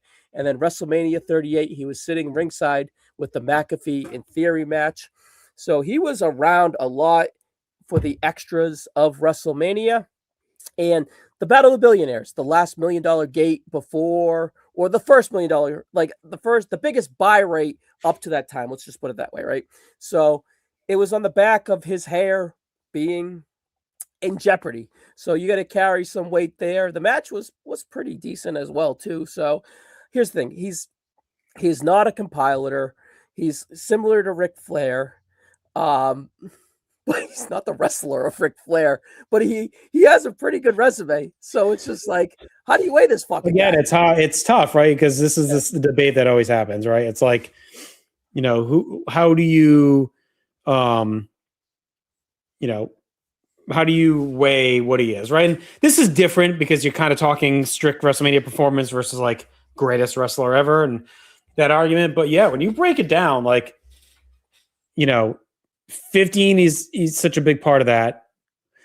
16 is a big part of it. And then you get his matches, like the Shane match I love. Like it's great, 4+. The Hogan match, where I stand on that, 5 stars. Shawn, 4.5-ish. That's where we're going to have to fight decisiveness. That's Hogan Vince is 5 stars. There's no doubt about it. It's similar to Hogan Andre to me. It's like the perfect fucking match for what they could do at that time. Yeah. Hogan Shawn is very high. So those 3 matches, like you said, it's Warrior level. You do have to hold the Brett thing against him. Like that's all time fucking slop. Like it's bad. I think the shit at 38 sucks. It's terrible. Is real bad as well. The stunner's awful. All that charisma and charm that he naturally has was not there that night either. Like the whole crowd was like, they were done with him at that point. They were like ready for him to be done. When he leaves in that summer, like there was a lot of relief. He was obviously cooked. And that was for his Netflix DVD, so he could have a fucking DVD, whatever the fuck it is, his Netflix the bio. Thing, we could have a good ending. You think? Well, how do you? Are you really? How much do you factor in his? I'm just going to ask you a yes or no question. Are you really going to put him above the Nature Boy Ric Flair? Well, let me ask you this question first. How much are you weighing, if any, his presence as an announcer in the Manias? Does that not count? Because you could argue he's the voice of those Manias for a while. Like Aretha Franklin's big, and then he's the voice of 10, 11, 12. He's like amazing at 13. I use that to wash the bottom 2 out of our 3 bottom WrestleMania matches in the history of all 427 matches. I'll wash the 2 worst out of the 3 if you want with his announcing. Right. And I think that's being kind. Yeah. But you could argue 13, he's as big a part of that match as anyone with Bret and Austin. Like he's phenomenal calling that match. It's like one of his best performances. I think we're being kind by washing it. Like it's yeah. The Aretha Franklin's huge, and a lot of that stuff that I mentioned is cool too. The Billionaires, he's really good in as well, right? So, and his matches are big. Like that's why I'm like thinking with Warrior, they outkick their coverage, but there's only 3 of them. But him and Hogan is like a main event, basically. It's similar like Warrior Savage, right? It's like a main event in the card. You can't compare that to Warrior Savage. Him and Shane's like a big match on that show in 17. And him and Shawn is like whatever, 22. I'm not as into that. Well, here's the thing. I think Shawn and Vince is my favorite of the 3, and Hogan is your favorite. So, yeah. I think he's below Warrior. You're really gonna put him above the Nature Boy, Ric Flair? Like, I think his resume is just better. He's like his matches are better to me. Like he's got 3 matches that you could argue are 4.25 and above. Plus the historical aspect, plus the moments. Rick has no misses. That's the only thing you can say is that yes, but I think Vince is closer to the compilers than not. If you want to factor in all that stuff, then you got to look at it as a compiler, which is up with the Edge, Brock, Triple H bucket. Because you either got to say just his matches, and those all hit. So he's like Warrior. But if you want to lump in his misses, you got to lump in all the other stuff that comes with it too, which is the good. But you overkick the good. That's the problem a little bit. All right, we'll split them. We'll split the Warrior and fucking Flair, and then we'll We'll digest it later. None of this is meant in any way to defend the human being that Vince McMahon is. He's a repugnant piece of shit. So, like, I'm not in any way glorifying that. We're just strictly talking WrestleMania resume. Sounds like you're pro boss behavior. Never. Are you a part of the Kiss My Ass Club, Justin? Listen to Little Man in the Mirror. All right. Now, this to me is a compiler that does not excite me a ton to talk about, and that's Seth Rollins. I know he's good. I know he's great. But it's like, I find him exhausting to discuss. Do you want me to read it to you? Yeah, read it to me, but I'm going to probably fall asleep while you do it. All right. Shield at 29. Shield at 30. Randy Orton at 31, which is really good. And the cash-in. And the cash-in, which is all-time. 33, Triple H, which is fine. 34. Match of the night, probably. I don't match of the night, but it's still, close. I had it at 4. You had it at 4, I had it at 4. What's better, that and Charlotte Asuka's like a 4, and then the Ronda. Yeah. They're all about the same. Yeah, that's just 34 for you. 35 versus Brock, good moment. 36 versus Kevin Owens. It's pretty. We talked about it in the KO thing, pretty good. Cesaro match at 37 is really good. Cody at 38 is really good. Logan Paul at 39 is really, really good. We're ramping up. This is where he catches steam. 40, he has a really good WrestleMania 40. He's good in the night one main event. He's good. He's great in that. I actually think he's the best part of the night one. Yeah, and then he's really good. He's the pivotal moment with the chair where Cody finishes the story. And then last year, he is a phenomenal night one main event, and he is. I have it at 5. Yeah, I had it 4. Yeah, he's pretty high. Now, where do you rank him versus Bryan?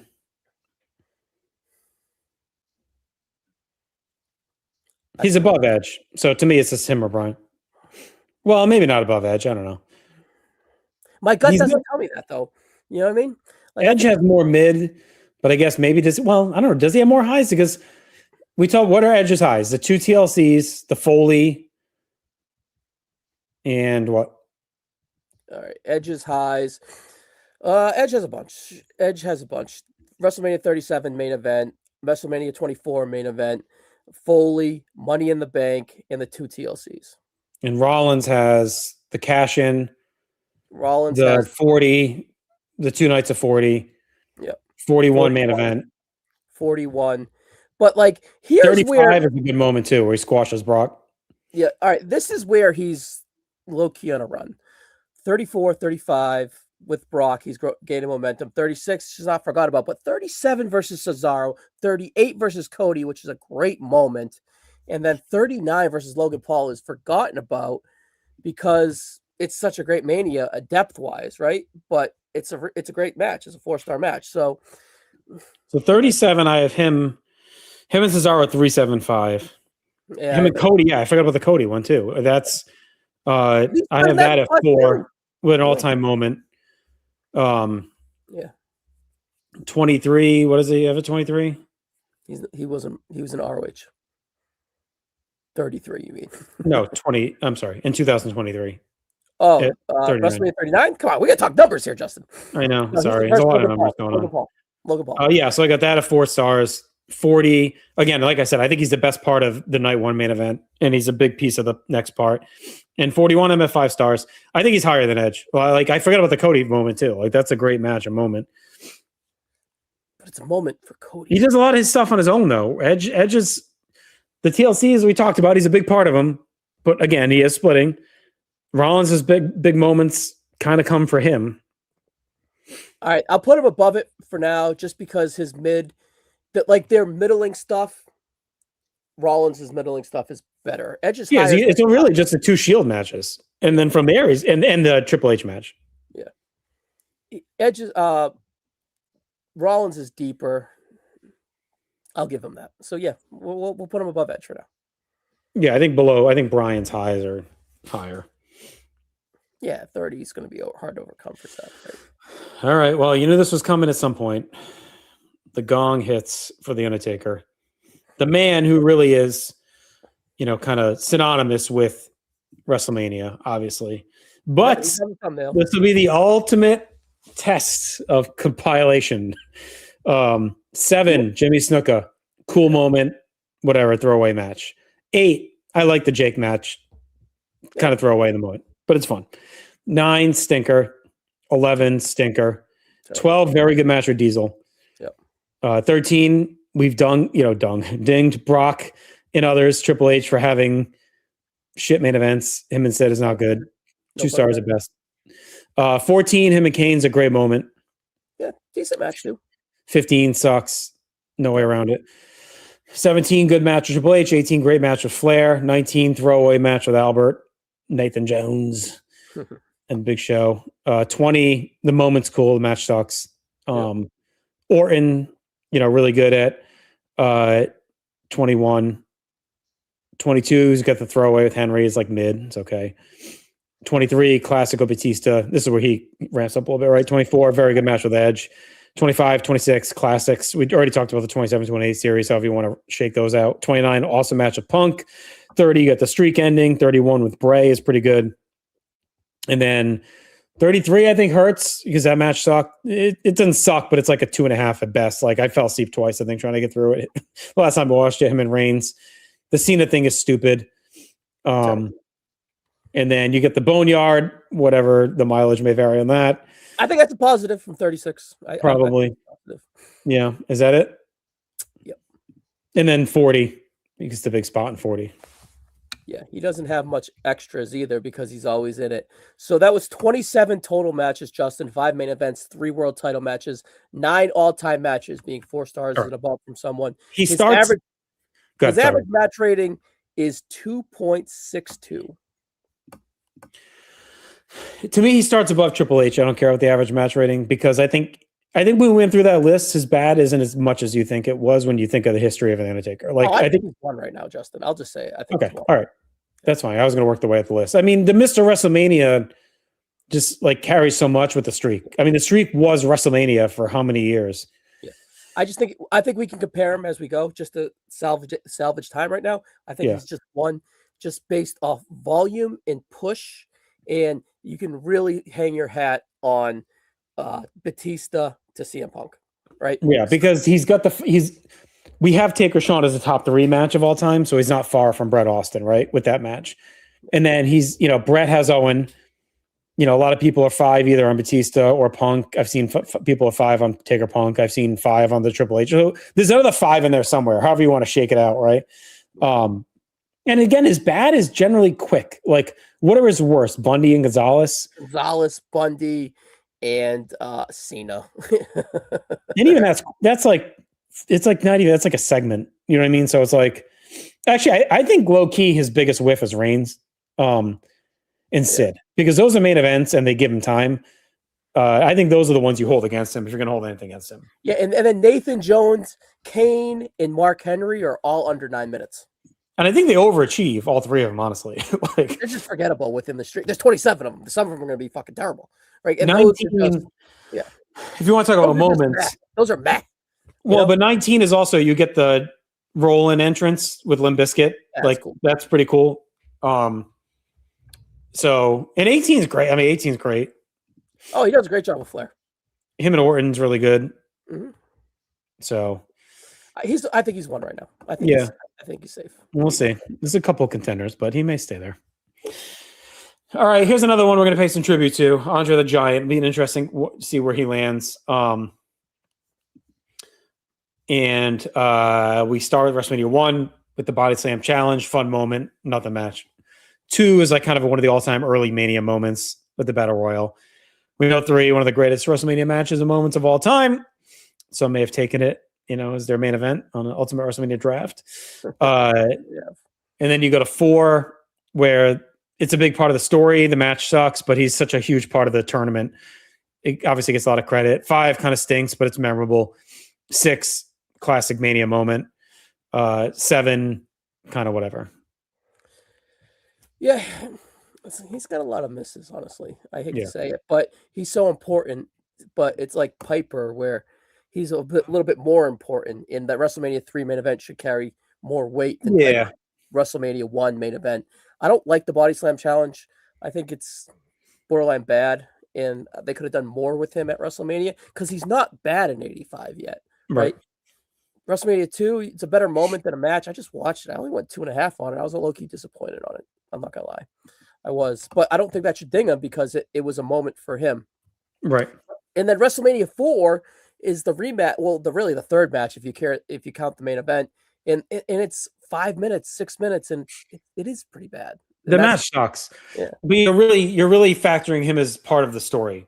So it's like when you do like Survivor Series or with Deadly Games, like the matches kind of suck, but it's a story. Like to me, he's just an integral part of the story, right? He helps DiBiase beat Duggan. He eliminates Hogan to give DiBiase a clear path, and then he almost helps DiBiase win in the main event until Hogan comes out and makes the save. So he's just more of a story piece. 5, I think, is like, it's a little, yeah. And 6 is more of a demolition moment, but you do get the end with him slapping Bobby around, which is memorable. And 7's fun, where he helps Boss Man. You get the Boss and the Boss Man.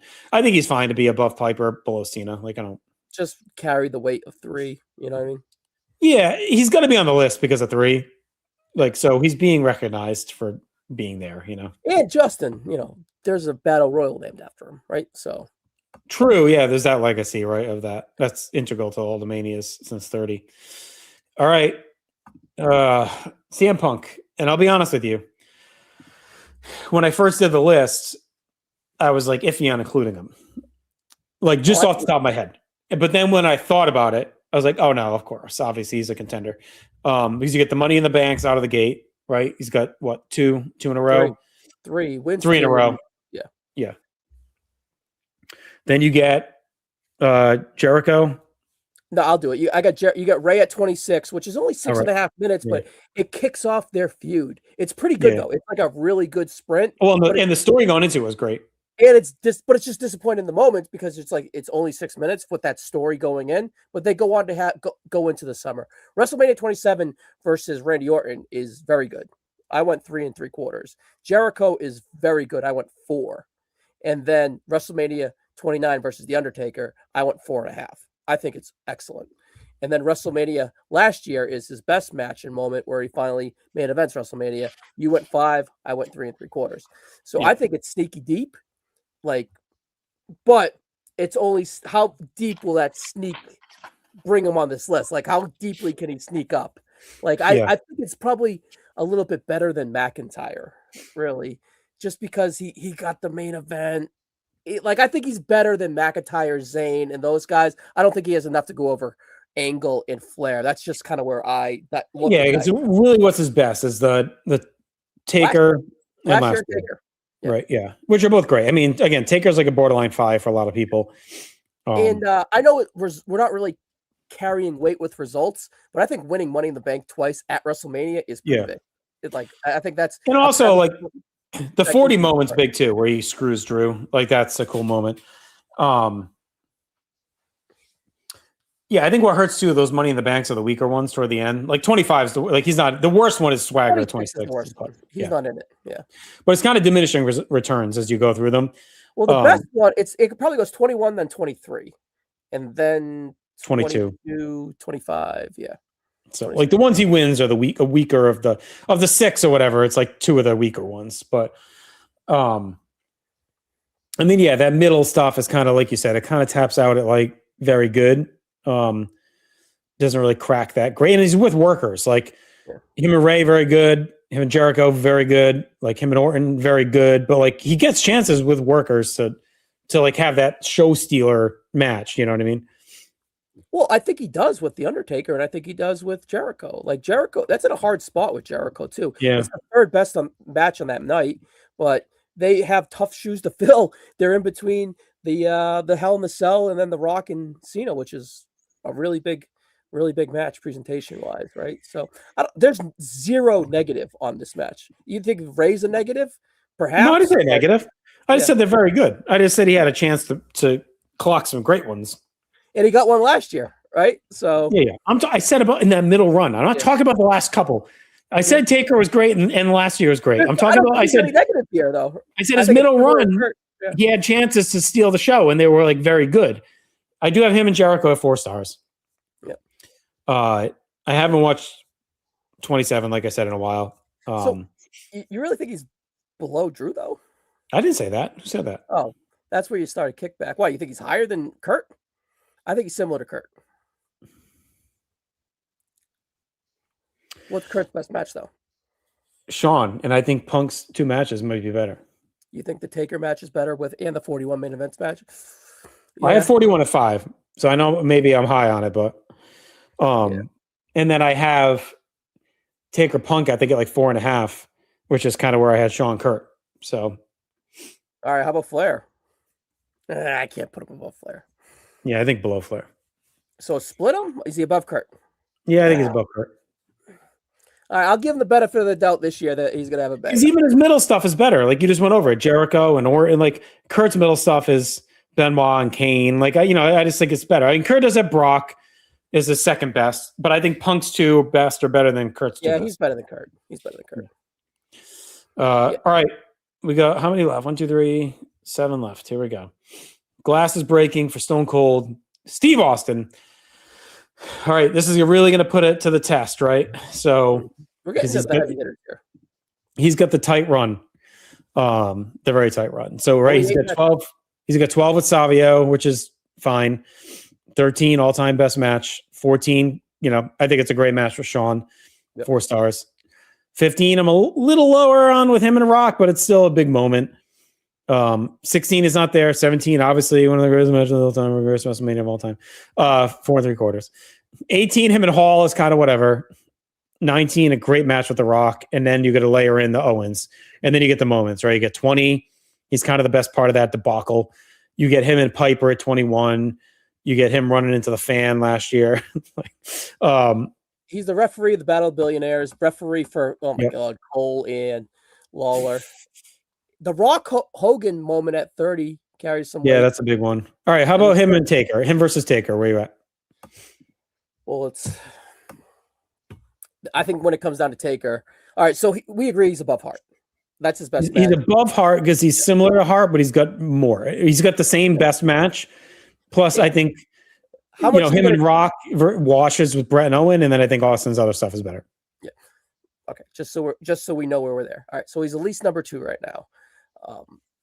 So the Undertaker has the push, obviously, for WrestleMania, and Steve has the push of the top guy. The streak, I don't know, it's going to be hard to overpush the streak, even though the lore of the streak versus like the lore of the top guy in the Attitude Era. So the Undertaker has 20 more matches than Stone Cold Steve Austin. That's like hard to like weigh and really balance if you look at it, right? So Steve missed. We'll say that Steve missed on a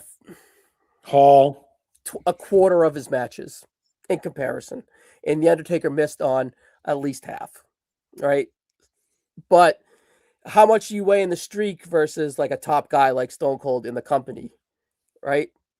That's hard. All the main events in the Attitude Era. Well, it's real hard, Ryan. Like if you want to, like if we're gonna weigh the streak as heavily as we've weighed it, he's probably number 1, and the debate starts at number 2. I don't know how else you go about it, right? Because like if you're going to include it as it carried like 20 WrestleManias as like the main fucking storyline. So there's only one guy to me on this list that's left that has a chance to topple Undertaker if we're weighing the streak. And I'm not against weighing it. I'm just saying we have to decide, like, is the streak... It's lore in WrestleMania history, so... Yeah. Right. So if we're going to include it, he's easily number 1 right now. He just has to be because the streak means so much to the history and fabric of WrestleMania. And then it starts with Austin down like everyone else, which is fine. We can do it. I think there's one guy coming next, and we might as well just talk about it because I think this is the comparison to this, right? It's Hulk Hogan. So it's funny that they're back to back too, right? Because it's the same push. Yeah. It's the 80s or the 90s. Right. You get WrestleMania 1, fine match, but obviously the whole show is built around him. WrestleMania 2, very good match. The whole show is built around Hulk Hogan. WrestleMania 3, iconic match. The whole show is built around Hulk Hogan. WrestleMania 4, the show is not built around Hulk Hogan, but he's integral key, like we talked about with Andre, right? Kind of washes out. 5, classic match with Savage, all-time top 3 storyline in company history. 6, classic match with Ultimate Warrior. 7, a very good match with Sergeant Slaughter, 3.5, 3 3/4-ish, right? 8, I think is underrated, honestly, him and Sid. Like, I think it's fine. 2.25, 2.5, yeah. Yeah, but you carry the moment, right? Him and Warrior at the end, the retirement. 9, you ding them for the tag sucks, and the booking choice sucks, but that pop and moment is kind of really big. Like the reaction live is crazy. He's over in the moment. I was a kid, 8 years old watching that, and I was like pumped that he won the belt, like at that show. I wasn't sitting there crying over Bret Hart, right? So you have to weigh it, right? And then you get to 18, 5 stars, 19, for me, 5 stars, 21, you get that pop with Hassan is like Great. It's a great pop. All-timer. 30, Silverdome, Superdome, all-timer. 31 DX NWO. Yes, 31. Yes, he's good in that. And then you get, I think 37 is a bit of a mark, like with the crowd booing and the pirate shit. Like they just want to know part of him. Like you just at least get a comment on it. Like no one wanted him there. 70 guest host with Titus O'Neil and Alexa Bliss, respectively. Right. I mean, he is like, I was there and it was euphoria in that stadium because we're out of COVID. Everyone's back in the live arena. I think he's the only thing that gets booed in that whole show, which tells you something. like everyone is so happy, just relieved to be there. There was no one sad in that arena on it, except for Hogan got booed. Even the fucking rain delay didn't get booed like Hogan got booed. And he's wearing a pirate gear. He's in a pirate. He looks like a goof. He looks like a goof. We didn't mention 35, right? Doesn't he host 35? With Alexa Bliss, and he gets booed again to open the show. Yeah. So you got to kind of whatever you want to factor those in. So to me, the only thing you can equate to the streak is Hulk Hogan being. Does WrestleMania exist without Hulk Hogan carrying the first 6 of them? Let's do this, right? Let's compare Hogan's WrestleMania to Austin's WrestleMania first. Okay. And then we'll establish that, right. And then we'll go from there. So to me, they both have 2 5-star matches. Yes. Well, 3 for Hogan, if you count Andre as 5. I don't know where you're at. For me, I go 5-star moment. 5-star moment. If you're going to go 5 there, 5 on Rock, I'm 5 on Vince, right? Some are 5 on Warrior. Some are 5 on Savage. I'm not. I think that's like a 4. I have Hogan Warrior, I think, at 4.5. But as you can see, it's like my favorite of all time. He's real. Hogan's phenomenal at 3 and 6. Like he carries, I don't want to say dead weight, but he is phenomenal in 3 and 6. Yeah, I think, he's got a couple, Sid is whatever, and then the tag at 9 is pretty bad. So Austin's worse is what, Savio, and then Hall. Hall is disappointing. It is disappointing. I think the argument for Hogan is that does his stuff mean more? But the Austin moment of beating Michaels, you could argue, is up there with like some of his biggest stuff. I don't think this carries much weight, but Hogan and Austin have been guys that have been used post wrestling career at WrestleMania. Does anything Austin did compare to 21, 30, and 31 for Hogan? Because those are all time like extra moments. 31 with Hassan is phenomenal. Yeah, I mean the 21. If you compare this to 21s, Hogan's is better, right? You get 20. I think Austin's pretty good as the ref at 20, and also Battle of Billionaires is like he's pretty good in that too. Yeah, I think But does that wash out with the Cole and I don't really. The guest referees are kind of whatever. Like ATV Austin he's a cool pop, right? But well, you also get 38. We didn't mention 38. Not even just Owens, but him taking out Vince. Kind of sucks, but the pop is crazy when he comes out the next night. Yeah. So, hey, Dick Clark. Have not heard that name in a while, but you know what? Happy New Year, Dick Clark. Well, here's the thing, and Dick, if you're still listening, yes. There's a YouTube channel, Place to Be Podcast live stream on the Place to Be Podcast YouTube channel. There's a live stream that our good buddy Callum McDougal runs, and it is just a constant stream of all the old content from that feed. And I was listening to an old episode of the Dangerous Alliance Wrestling podcast today, and call this a recurrence, whatever you want to call it, Dick. One of your tweets, I believe it was you, let me know if I'm not, was read by the producer. And Will and I commented on one of your questions in the mailbag. And I think it was you. So what are the odds They hear. So thank you for being a fan for at least 13 years and checking us out. Let me know if that was you back in the Dangerous Alliance mailbag days on Twitter. That's quite the coincidence. Isn't it funny? Timing? Yeah. All right. So now that we kind of got some separation to it, who do you think? I think Hogan has a better resume than Austin. Just dissecting it. I think if you take, I think Austin's resume might be better, but I think Hogan's more important. That's epic. It was you. I knew it was you. Yeah. Same dick clock. Thanks, my man.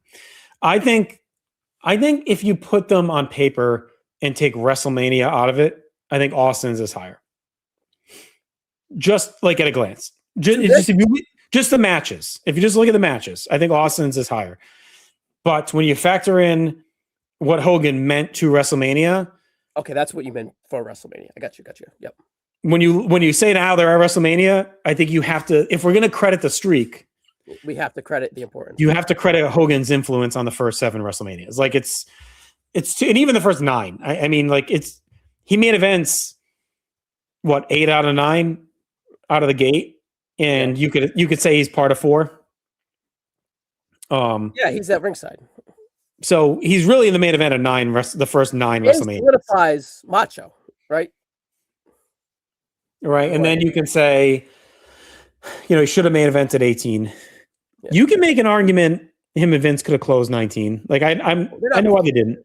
They could have. They could have closed 19. Like that's they.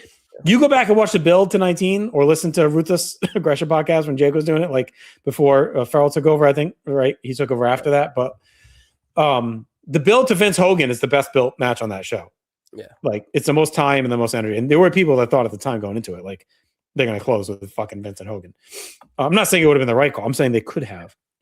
So you could argue he could have had 11 main events and maybe had 11 main events when you look at those shows. All right, so where are we putting Undertaker right now, though? I think we agree Hogan's a little bit higher than Austin. Put Taker 1 still for now, and then we'll see as we digest. All right. Let us know in the comments if you're watching. Like, is Taker your 1 on this list because of the streak, or is it overrating the streak by having it 1 because of it? Because I think if you take the importance of the streak down, he may, to me, drop below Austin and Hogan. Yeah. All right, we'll see. All right, up next. The modern version, in some ways, of those two guys, Roman Reigns. Now, he's going to be an interesting one because in my gut tells me out of the gate, he's closer to the Brock Edge group because of the bad. But let's go through it and see. Do you want me to go through it? You got it? I got it right here. Do you know this modern? Let me try it. Let me see what we got. So we got 13 and 14 as a Shield, right? Which is whatever kind of. 29-30. Do the WrestleMania numbers. 29-30. You get the Shield. 31 5-star. We talked about it. 32 dog shit. We talked about it. 33 close to dog shit. We talked about it. 34 is a fucking disaster. 35 not going to ding him for the cancer, but it's a throwaway match. 37 is where we heat up a little bit, right? Really great main event at 37. 38 sucks. Disappointment. 39 40 all-time classics. 41 all-time classic. I don't know. That's not a huge resume to me. He's got a lot of fucking bad. Here's the thing, though. Like 40. He's got like 4 or 5-star matches almost. 40, yeah, right. 40 is a pivotal moment. And like he's got like Undertaker momentum right now with 38, 40, and 41. And perhaps 42. We'll see in a few days. So if like we weighing the Undertaker's run, like with the consecutive 23 to 29, right? It's just like. But isn't this similar to the conversation we had with like Rollins and Edge, like or not Edge as much, Rollins and Brock? We're like, it took them a little bit, but they heated up as they went, right? Like to me, Reigns, like if we're gonna dock Brock, which we have right now for bombing main events, like Reigns is weird because he's got 31, 37, 39, 40, 41. And I'm not a 4 on 37. I think you're higher. I've been in the middle of watching 37, just haven't finished it. But let's call 31 a 5. Let's call 39 a 4 3/4. 40 is a 5. All time. 37 is at least 4.5. 4.5. 39 4 3/4. And I have 40 and 41 at 5. So he's got 3 5s, right? Which is higher than Austin, higher than Brett. but he's got like, fucking 32 sucks, 33 sucks, 34 sucks, 38 kind of sucks. So he's got 4 main event bombs in there as well. I don't know about bombs, but this is where we're at Roman Reigns. So you want to talk about stats? This is stats leading to 39. This does not include the last 2, or the last 3 main events with The Rock including as well. So his star rating is 3.12, which is good because 3 stars. So he has 13 total matches. He has 10 main events. It's insane. He has 7 world title matches, and then all-time matches he has 5. So out of 13 matches, 5 are all time, and I would say the only ones that should be knocked is Triple H, Undertaker, and one of the Brocks. So that's 3 that should be done. I think both Brocks. Why only one of the Brocks? See, I think 38's acceptable. I think that it's a 13-minute match, which is disappointing. It is disappointing. 34 is fucking terrible. Like, to me, 34 is awful. Like, it's one of the worst Mania main events. Yeah, it 30 is. is disappointing because I know you get the injury, but like that card was pretty good, and like it was a lot of excitement around it. And that was the one. That was a unified championship. We're going to put them both at the peak of their powers. Like Reigns is, not on the come up anymore. He's the man. It's such a disappointing match.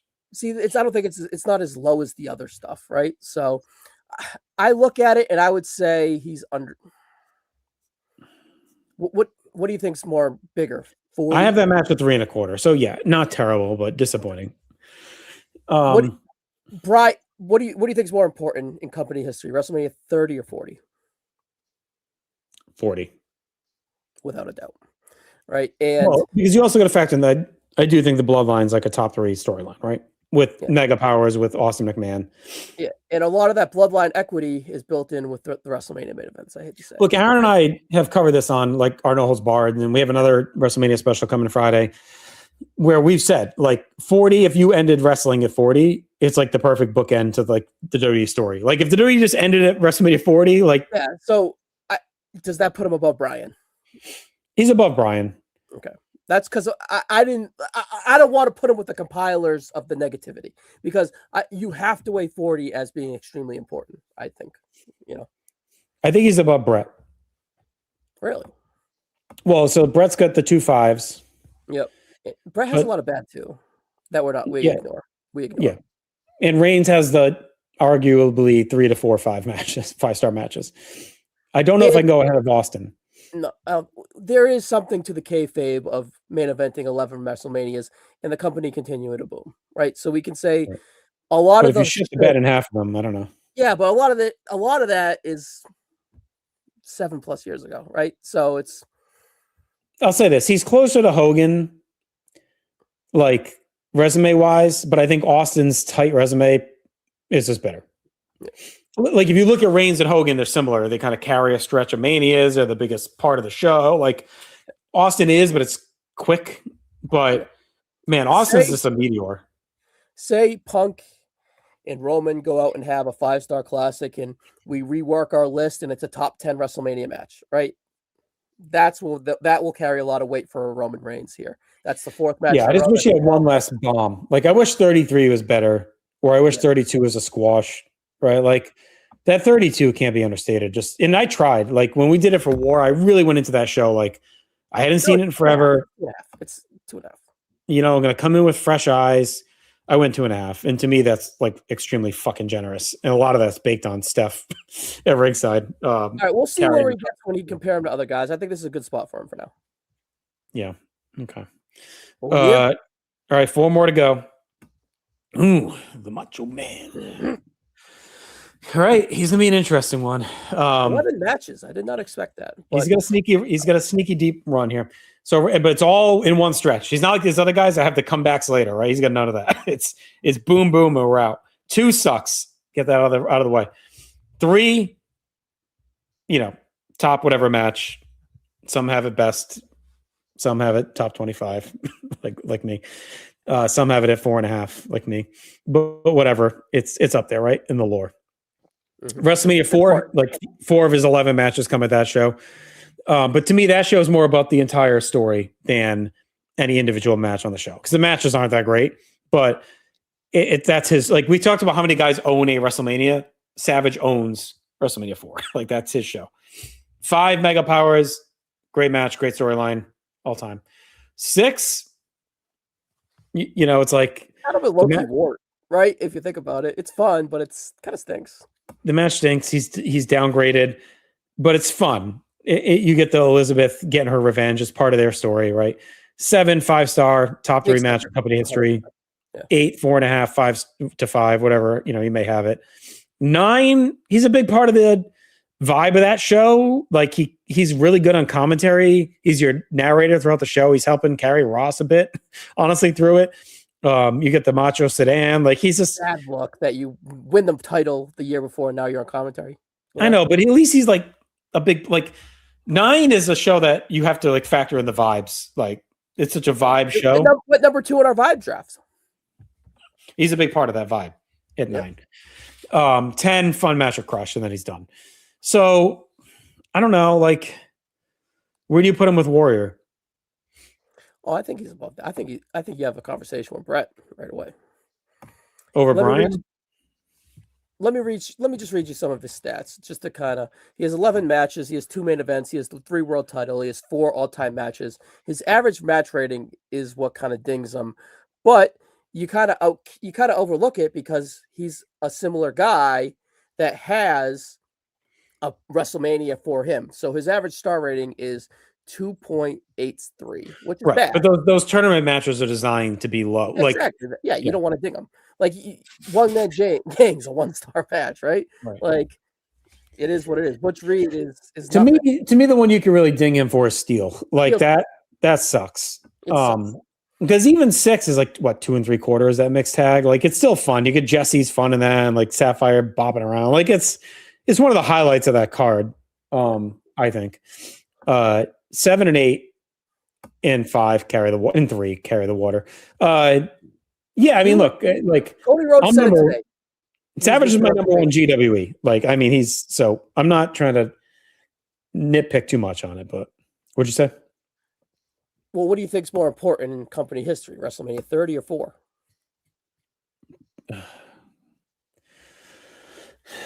I think 4, because it leads to the Mega Powers. Yeah. Right. And then, so you could take that and kind of surmise WrestleMania 4 with WrestleMania 4 and 5 to WrestleMania 30. You kind of wash it out. Yeah, he's probably above Brian. Brett, you have the 2 5s, right? But Warrior Savage is kind of a wash with him in Austin, right? Like, on our list, we debate that 1-2 all the time, right? So I think that's a wash. So then you get Brett Owen versus Savage Steamboat? Yeah, you can say that. Or Savage Flair? Savage Steamboat, and then well, here's the thing, Ricky what do you? I would say that the Mega Powers exploding in the Iron Man, wash it. Yeah, wash it, right? And then you could say, then Brett? Do you wash WrestleMania 8? Macho wins at WrestleMania 8, in my opinion. Yeah, well, I would stack, and then I think Brett Owen is better than Savage Steamboat, but that's just me. But Savage Steamboat is better than. Yeah, they're probably equal. No, it's close. That's a wash too. But I do think one thing Savage doesn't have, and again, I feel like we whitewashed Brett quite a bit when we talked about him. But 26 is like the worst match in WrestleMania history, or second worst if you have Cole Wall or worse. Yeah, when we did the worst match, when we did our rankings, and way back on PTBN, we did like the worst matches list, and like those were always the top 2. So Savage doesn't have that. You know what I mean? And if you want to say Savage Steel sucks, fine. Then you could say, well, Brett and Rhythm and Blues, or Brett and Bolsheviks, or Brett and Backlund sucks. You know, Brett Backlund would be the comp. Yeah. Even Brett Yoko too. Like, we kind of again glazed it because of the moment, but like that match. Brett Yoko, let's watch that with WrestleMania 4 matches. You know, just Brett would win. Yeah, that 10. Match. Yeah. Brett would. You know, Savage and Crush is probably similar to, I don't know, the Hearts and Nasties. like it's like whatever. Yeah, I mean, I think he's above Brett the more we talked about it, but I think he's outside the Roman, Austin, Hogan, because I don't think he has the bulk of those big time. Here's the thing that's kind of crazy. When I tell you that Roman Reigns has more main events than Macho Man has WrestleMania matches. Yeah. That's not. I think what you have to look at too is that Savage is 1B in a lot of those.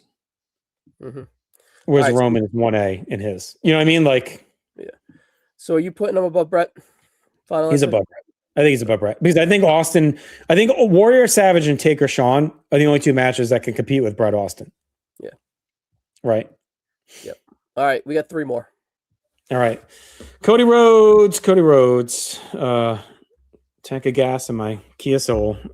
So never heard that one. It's an Eels dig. All right, let's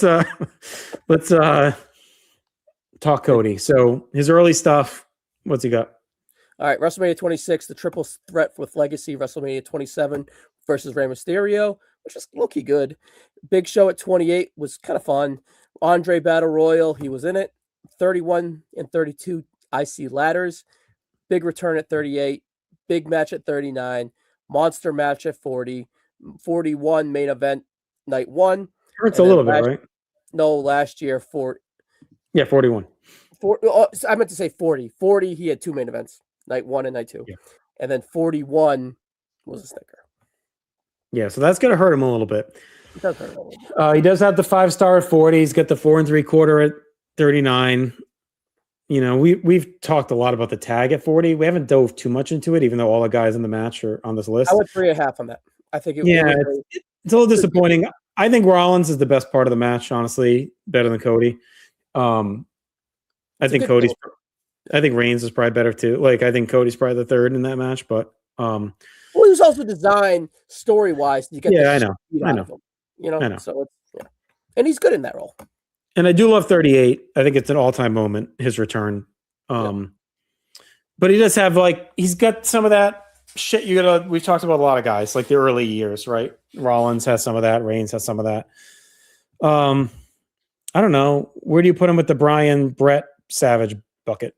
Well, I think he's taken a monster leap the last 2 years. It's just how much has he leaped up, right? And you got to ding him for 41, though, right? We've dinged Brock. Yeah. We dinged Reigns. But first, how much do we weigh, 26, 27, 28? To me, that's similar to like Rollins at 30 and 29. That's like Edge. With Bryan's a couple of those. Brett's early run. Savage's some of his. Like, it's a wash with those, I think. Because none of it's bad. And honestly, those 2 IC ladders are very good. Like, they're good to great, Start there. How do you compare them to Seth Rollins? 40. Well, 38 kind of washes, right? Yep. And 30 or 31 or 40? 40 kind of washed, right? I would say 40 carries more. Like 1 washes. Yeah. Yeah. But that. So, yeah, you're really talking, 31. Well, 31, I don't count for him for the match. That's a moment to me. Yeah. So you're really looking at 40. Well, 40 is really a moment too, because the match is much better the year before. Yeah. And 41, I mean, he's much better. Like, if you look at the 2 main events of the night. Mm-hmm.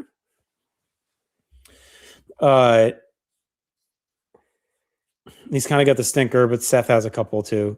Well, he's got the Triple H match. I still want 3 1/4 on it. I'd never want to watch it again. I think he's better than Edge. I think he's better than Seth, though. No, I think he's below Seth.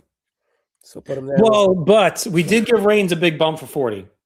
Like, Cody, you have to, like, factor that in. Like, we said that 40 carries a lot of weight, right? Well, I'll say this right away. I don't think he's better than Brett. I do not think he's better than Brett. Brett's better. Yeah. Brett's better. I don't think he's entered that category yet. Brett has an all-time match. No, because Seth has a 4 3/4, and a 5. Brett's got 2 5s. Yeah. Well, Savage has 2 5s. Reigns has 5s, right? Like, Bryan, I think Bryan's a good comp. Rollins a good comp. Like, he's in that bucket. All right. So if Bryan's a good comp, I think 40 is better than 30. I think he's above Bryan. All right. Let's just do that. And I'm honestly debating Seth above Bryan. Really? All right. Marinate on that, and we'll get back to it. Is Brett? Yeah, that's good right there. No, he's better than Brett. I mean, Brett's better. All right. The other guy in the 40 main event, Suck the Rock. We got two guys left, and you know the last one because we haven't talked about him yet. But so Rock, you got Sultan at 13, trash. 14's really fun with Shamrock. 15, very good with Austin. Yep. 16, we talked about that, kind of a disappointment. 17, all-timer. 18, 5 stars. 19, great. 20, really, really good.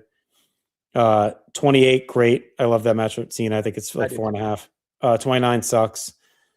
And then he's done till 40. Eric Rowan, brother. Yeah, that's stupid. And then 40. Yeah, he has a lot of extras too. I'll hit some of his extras. Low rider.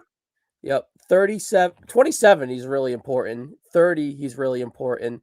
31, he has the moment with Ronda, and then he was in the 32 segment with Cena, right? So his extra is pretty impactful, and all the stuff at 40 as well too, right? So yeah, he's a key part of 40, especially in night 2. Right? Night 1, he's kind of whatever.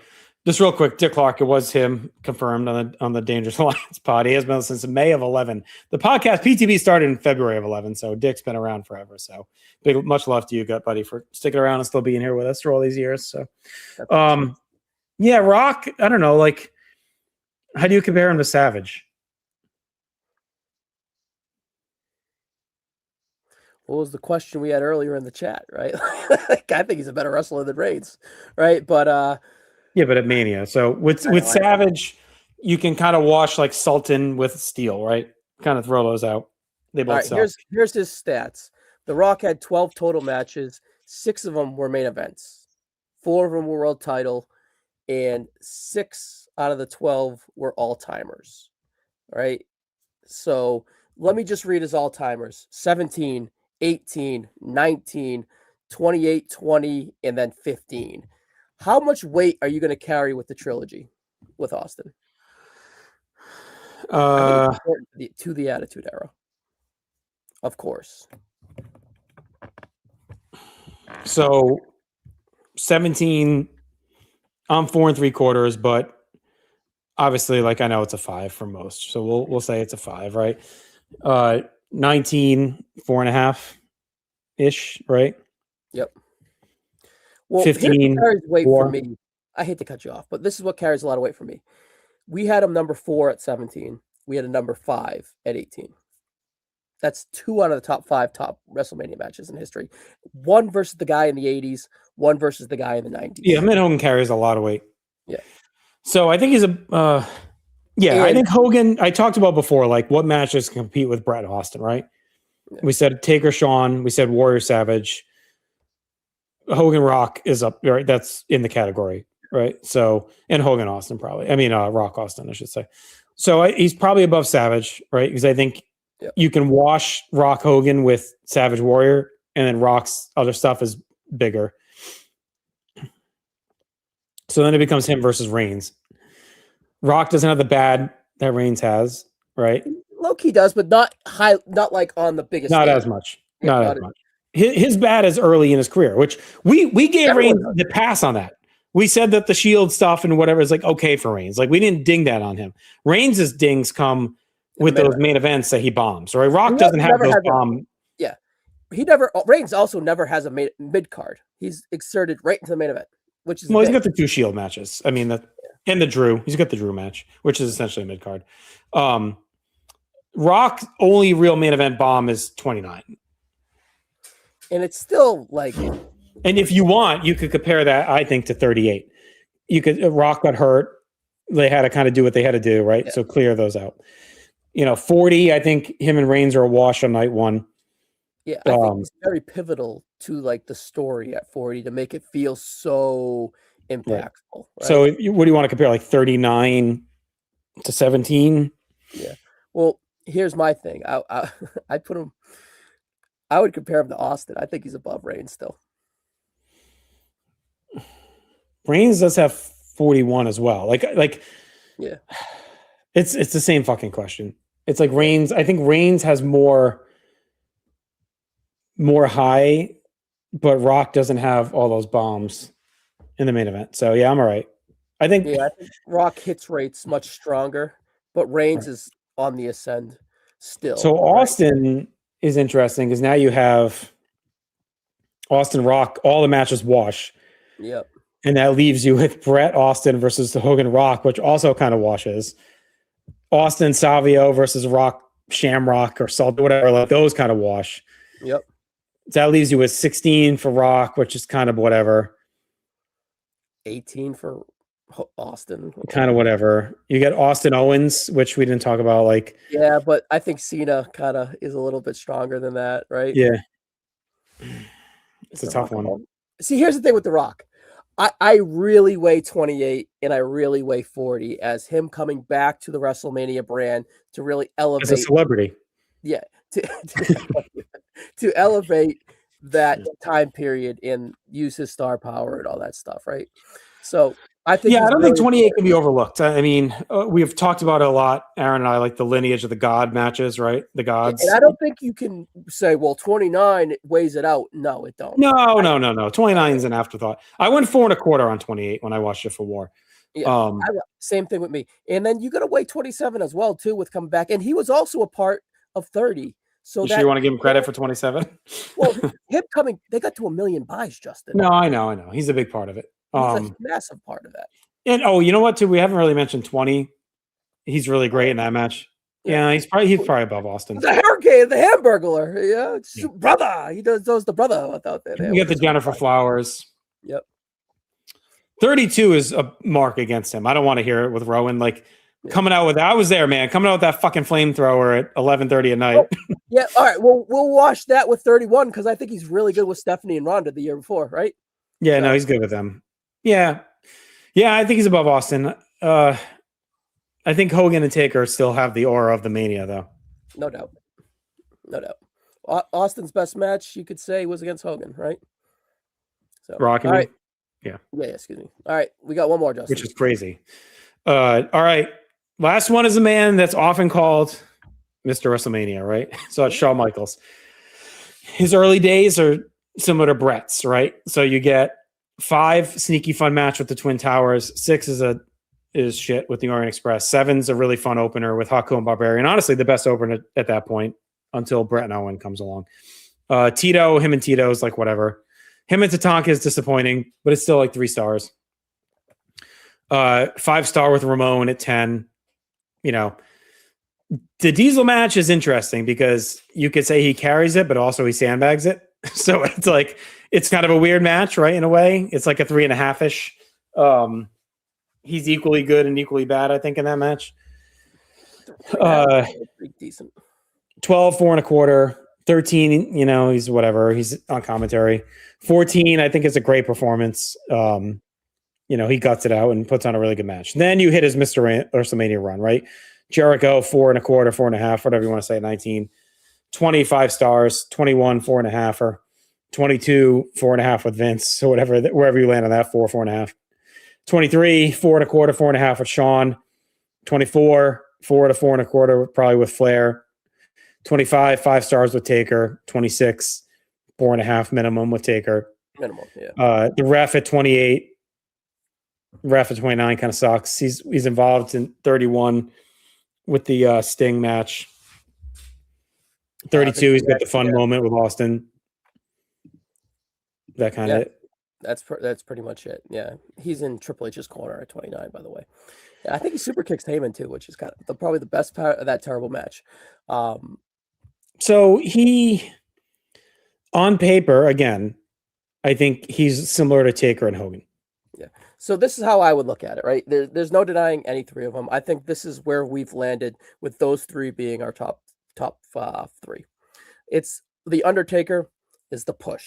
It's like they present him with the streak and they give him the keys to the car. And it's like, we're giving you the push at WrestleMania, drive the vehicle of WrestleMania.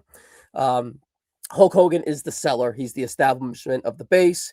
It's strong. It's important. 1 through 9 is epic. And even him coming back at 18, 19 just shows you how important he is to that brand.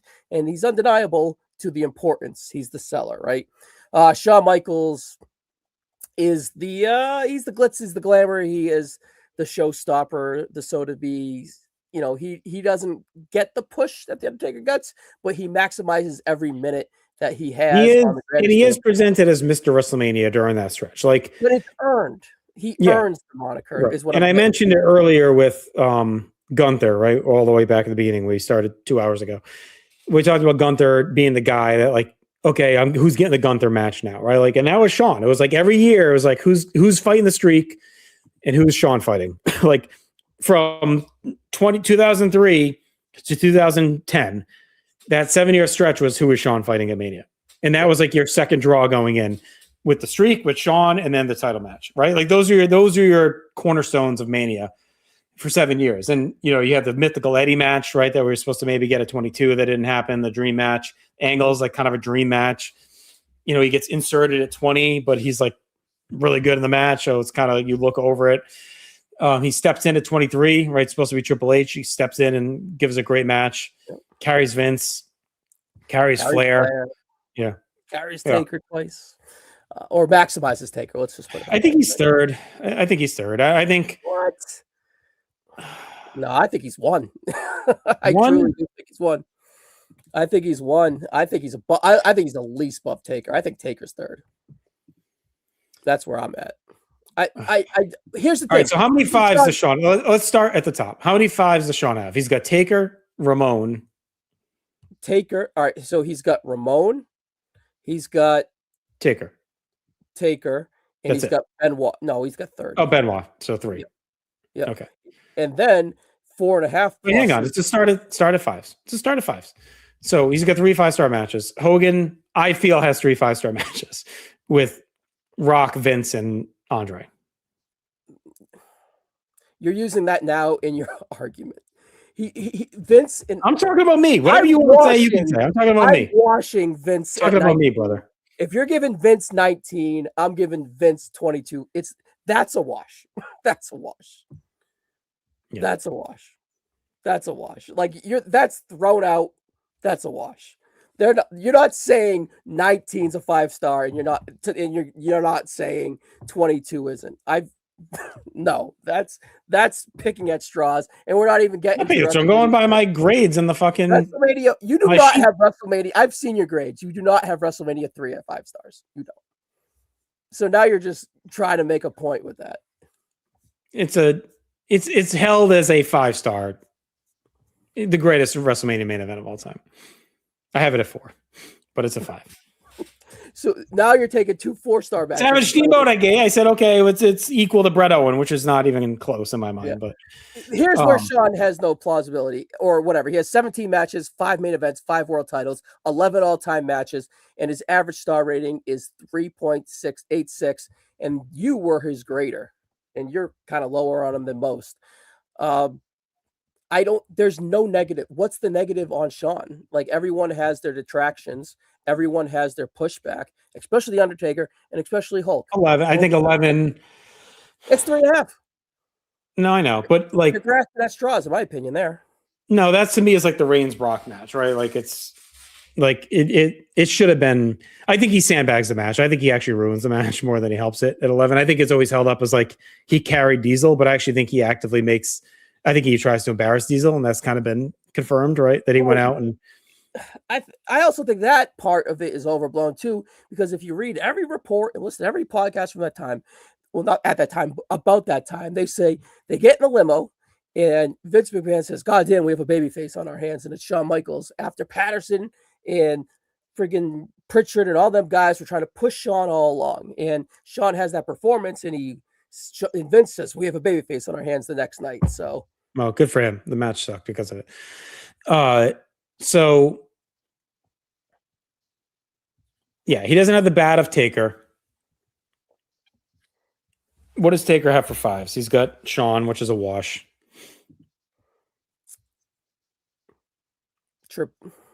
One of the Triple H's, maybe, I guess. Maybe Punk. Punk's not a 5; it's 4.5. Yeah. I think you're grasping straws by saying that the Undertaker doesn't even have a good WrestleMania match that's 4 stars until Randy Orton, maybe Flair, right? Diesel, maybe. And then there's just so much. He has 27 matches, and only 9 of them are considered all time, and they're lower end all times. That's 18 matches that are 3.5 stars and under from the Undertaker. Shawn has everything 3.5 and above. You can make sense. Yeah. Besides, like Orient Express, whatever. Right. And Tatanka. And Tatanka, which is I gave 3. I do think Tatanka is a bit of a mark too, but not that big. And Tito is I just think there's no negative, and there's so much negative on the other. Yeah. And how I look at it is, do you equate the streak to Mr. WrestleMania then? He's presented it in Shawn's. I know, so that's what I'm saying. So because we've weighed the streak heavily, because if you take the streak out of it, I think Taker comes down to like Savage level. Like if you take the weight of the streak, like we've held the streak as a major part of this list the whole time, right? Yeah, but I'm not going to propel it to the first. I think that it puts him above the Attitude Era guys, Rock and Hogan, right. Or Rock and Austin, excuse me. So you think it's below Hogan? You think Hogan, what he meant to WrestleMania is buried in the streak? I'm not saying that's wrong. I'm just asking. Well,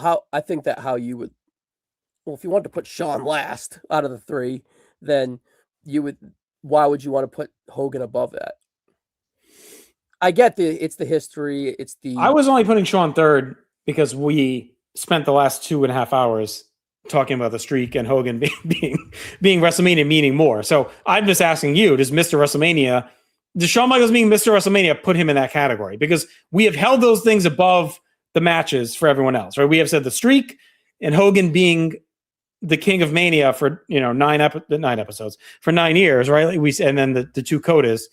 We said that weighs more than the other guy's output, right? We that's kind of been our stance this whole night. So if you're telling me that Mr. WrestleMania is equitable to those, I'm okay with it, and we'll just say we're going to go with that, which is fine. Is that what you're saying? Mr. WrestleMania is equitable to the streak and Hogan being the King of Mania for the first decade?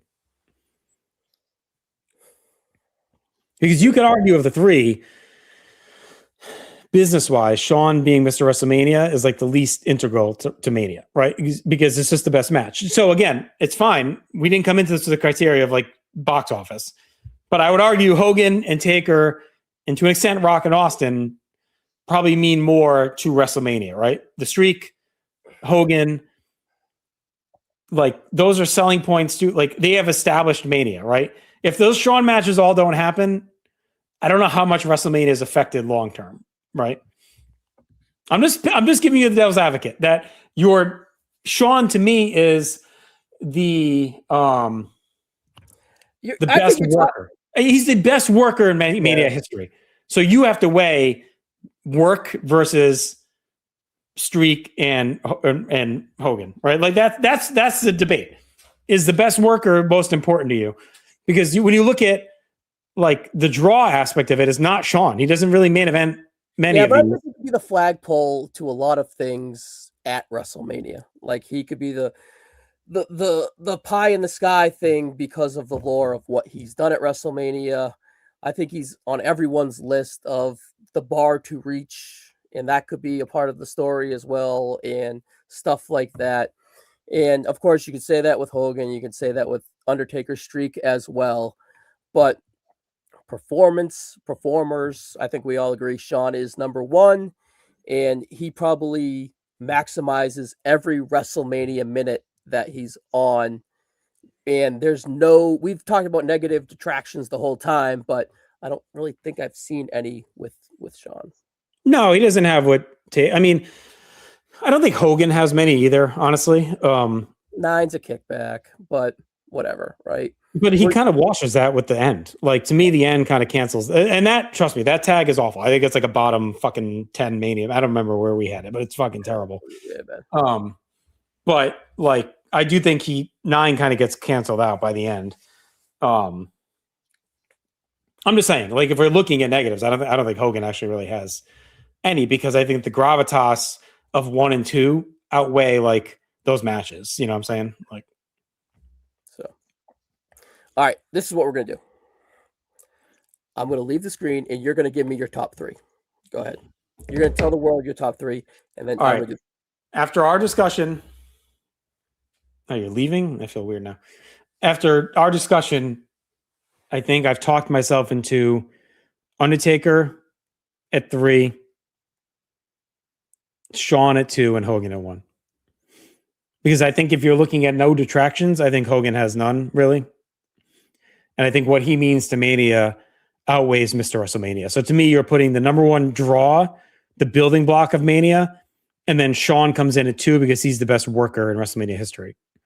And then you can argue Taker 3 because the streak means more than everything else on the list. And then you kind of get to your draws. Rock, Austin, Reigns are kind of your draws. Then you look at Savage, Brett, Cody, Bryan, Rollins are kind of your workers, right? Edge is kind of in the middle. Brock is like the worst of the compiler workers because he's got some bombs. And Triple H. And then you get the meteors, right? Warrior, Vince, Flair, Punk, Angle, Drew. Like they have like tight windows and they maximize it all. And then you got Owens down is kind of like they get some peaks, but whatever. All right. And that's funny because I've established, I'm not going to kick you out of the studio, but I've established that I would go Taker, Hogan, HBK. So Taker's third. Now I think that's done. Yeah. So it's just like we got to go with the foundation of the house, the immortal Hulk Hogan, or are we going to go with the beautiful walls and the awesome floor and the outside and the landscape? What's more important? I think there's only one man you can argue on this list without, I mean, I guess 2 if you want to count Vince, but I really think without Hogan, there's just no WrestleMania. So I think he's got to be Mr. WrestleMania. And he made events like essentially 9 in a row. We did weigh that for Roman. We weighed that for Roman. Right. Let me just look at his one more. He made events 9 in a row and then comes back with like 2 5-star matches like a decade later. like it's crazy to think about. And then we talked about the jump up moments. Hassan, 30, like the Hall of Fame in 21 as well. Now Meltzer absolutely kills his stats, but Hogan in 12 matches, his star rating average is 2.18, which is insane. Right? I don't care. Like Hogan's not about, you can't factor that in. And he has 7 or 8 main events if you want to count 9. He has 6 world title matches and he has 5 all-time matches, right? To me, 9, like we talked about like the Rollins cash in and stuff, like 9 is essentially like a Money in the Bank cash in. So you got to kind of look at it that way. You know what I mean? Like how is that different than Rollins? Positive. Huh? It's not that much of a positive. Well, it's similar though to like a cash in. Like I get what they did, but once Yoko wins, having Hogan do that sends the crowd home happy. You could argue Brett should have just won and left at that, but once Yoko wins, like you can't discount that crowd reaction at 9. And honestly, watching that documentary, I think makes you look at it a little bit differently. Like if you watch that thing that they did on Peacock or whatever last year. Yeah, all good. All right, so I truly think it's Shawn. So you're truly going box office? Not only box office. I don't think nothing to do with the draw. I just think Hogan makes WrestleMania. Like I think if you don't have Hogan in those first few, you don't have Mania. Like, all right, but what if he had Flair? Like I get it, right? Like you don't though. But that's like, this isn't what if, right? I get it, right? I'm talking about in reality, right?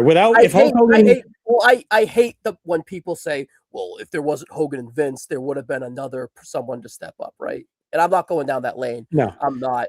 To me, there's not, because you don't like 1 through at least at a minimum 5 are built on the back of Hogan. And you have to say 6 because you don't get to Warrior getting put over without Hogan being who he is, right? So if you want to say 7, 8, 9 or whatever, like that, like by that point is fading, like that's fine. But the first 6 are sold completely on him. And I don't think you can say that for Shawn. That's the only thing I can say is like, what Mania is sold on Shawn Michaels? Well, 26, and it's a bad buy rate. Yeah. I mean, 14 is built on Austin. 12, I guess 12 is kind of built around Shawn, but that's kind of a dog shit like buy rate as well. 20 is about Benoit. 21's about Batista, Cena. Shawn's a better performer, but I think Hogan's Mr. WrestleMania, but Shawn's the best performer in WrestleMania history when you look at the pure match in ring, which is why I'm okay with him being above Taker. And then you have the best angle So it's kind of the best three. Like, Hogan to me is like Mr. WrestleMania. You build it on his back. Shawn is the best in-ring work of WrestleMania history. And then the Streak is the best long-running gimmick of WrestleMania history. Right. So like those are your three. And then you get into the draws. The next three to me are the big draws. Rock, Austin, Reigns. A million main events, great matches. Yep. You sold shows on their back. Yeah. Then you get to the workers, from there. All right. So what do you got? 25. Roddy Piper. 24, Andre the Giant. 23, John Cena. 22, Sami Zayn. 21, Kevin Owens. 20, Drew McIntyre. 19 is Kurt Angle. 18 is CM Punk. Number 17 is Ric Flair. You really put Vince above Ric Flair. Yep. I'm sorry, people. It's not me. 16 is Mr. McMahon. 15, The Ultimate Warrior. 14, Triple H. Number 13, Brock Lesnar. I would say Brock is the most disappointing on this list. Like, he was coming in, I would have thought maybe he'd be like top 5. And then as we talked about it, I was like, it's really mid. Yeah. And if Edge kind of has a little bit more on his return, he probably surpasses Rollins. But I think we gave Rollins the benefit of the doubt here, and Edge is 12.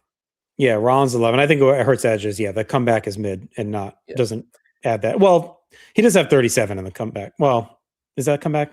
Is that after? Yeah, that's a part of the comeback. Yeah, 37 is a part of the comeback, right? Daniel Bryan's hanging on to the top 10. Cody Rhodes at number 9. Bret the Hitman Hart at 8. Macho Man Randy Savage at 7. Roman Reigns at 6. Stone Cold Steve Austin's at 5. The Rock, 4. Undertaker at 3. The Heartbreak Kid at 2. And number 1, Mr. WrestleMania, Hulk Hogan. Thank you for everyone who watched live. This is a lot of fun. A little bit longer than our usual, but I think WrestleMania earns it. And listen, there's been so much WrestleMania content in NoSo Connection. So if you haven't gotten your fill, you got a few days left and you want to get in the mood. We have done rebooking. We have done tier lists. We have done drafts.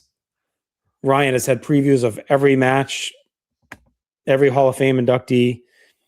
We rebooked WrestleMania, or we broke down WrestleMania 12 on War by the numbers.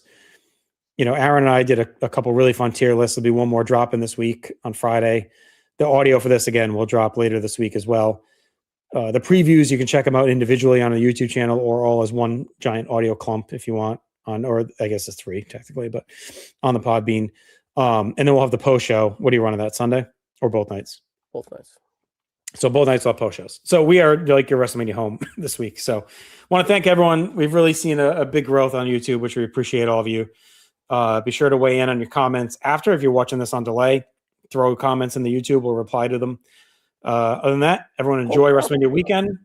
If you're going to Vegas, if you're not, if you're staying home watching it, just enjoy it. Because after that, it's kind of back to the everydays, right? So anyway, keep counting down. Talk to you soon. Thank you.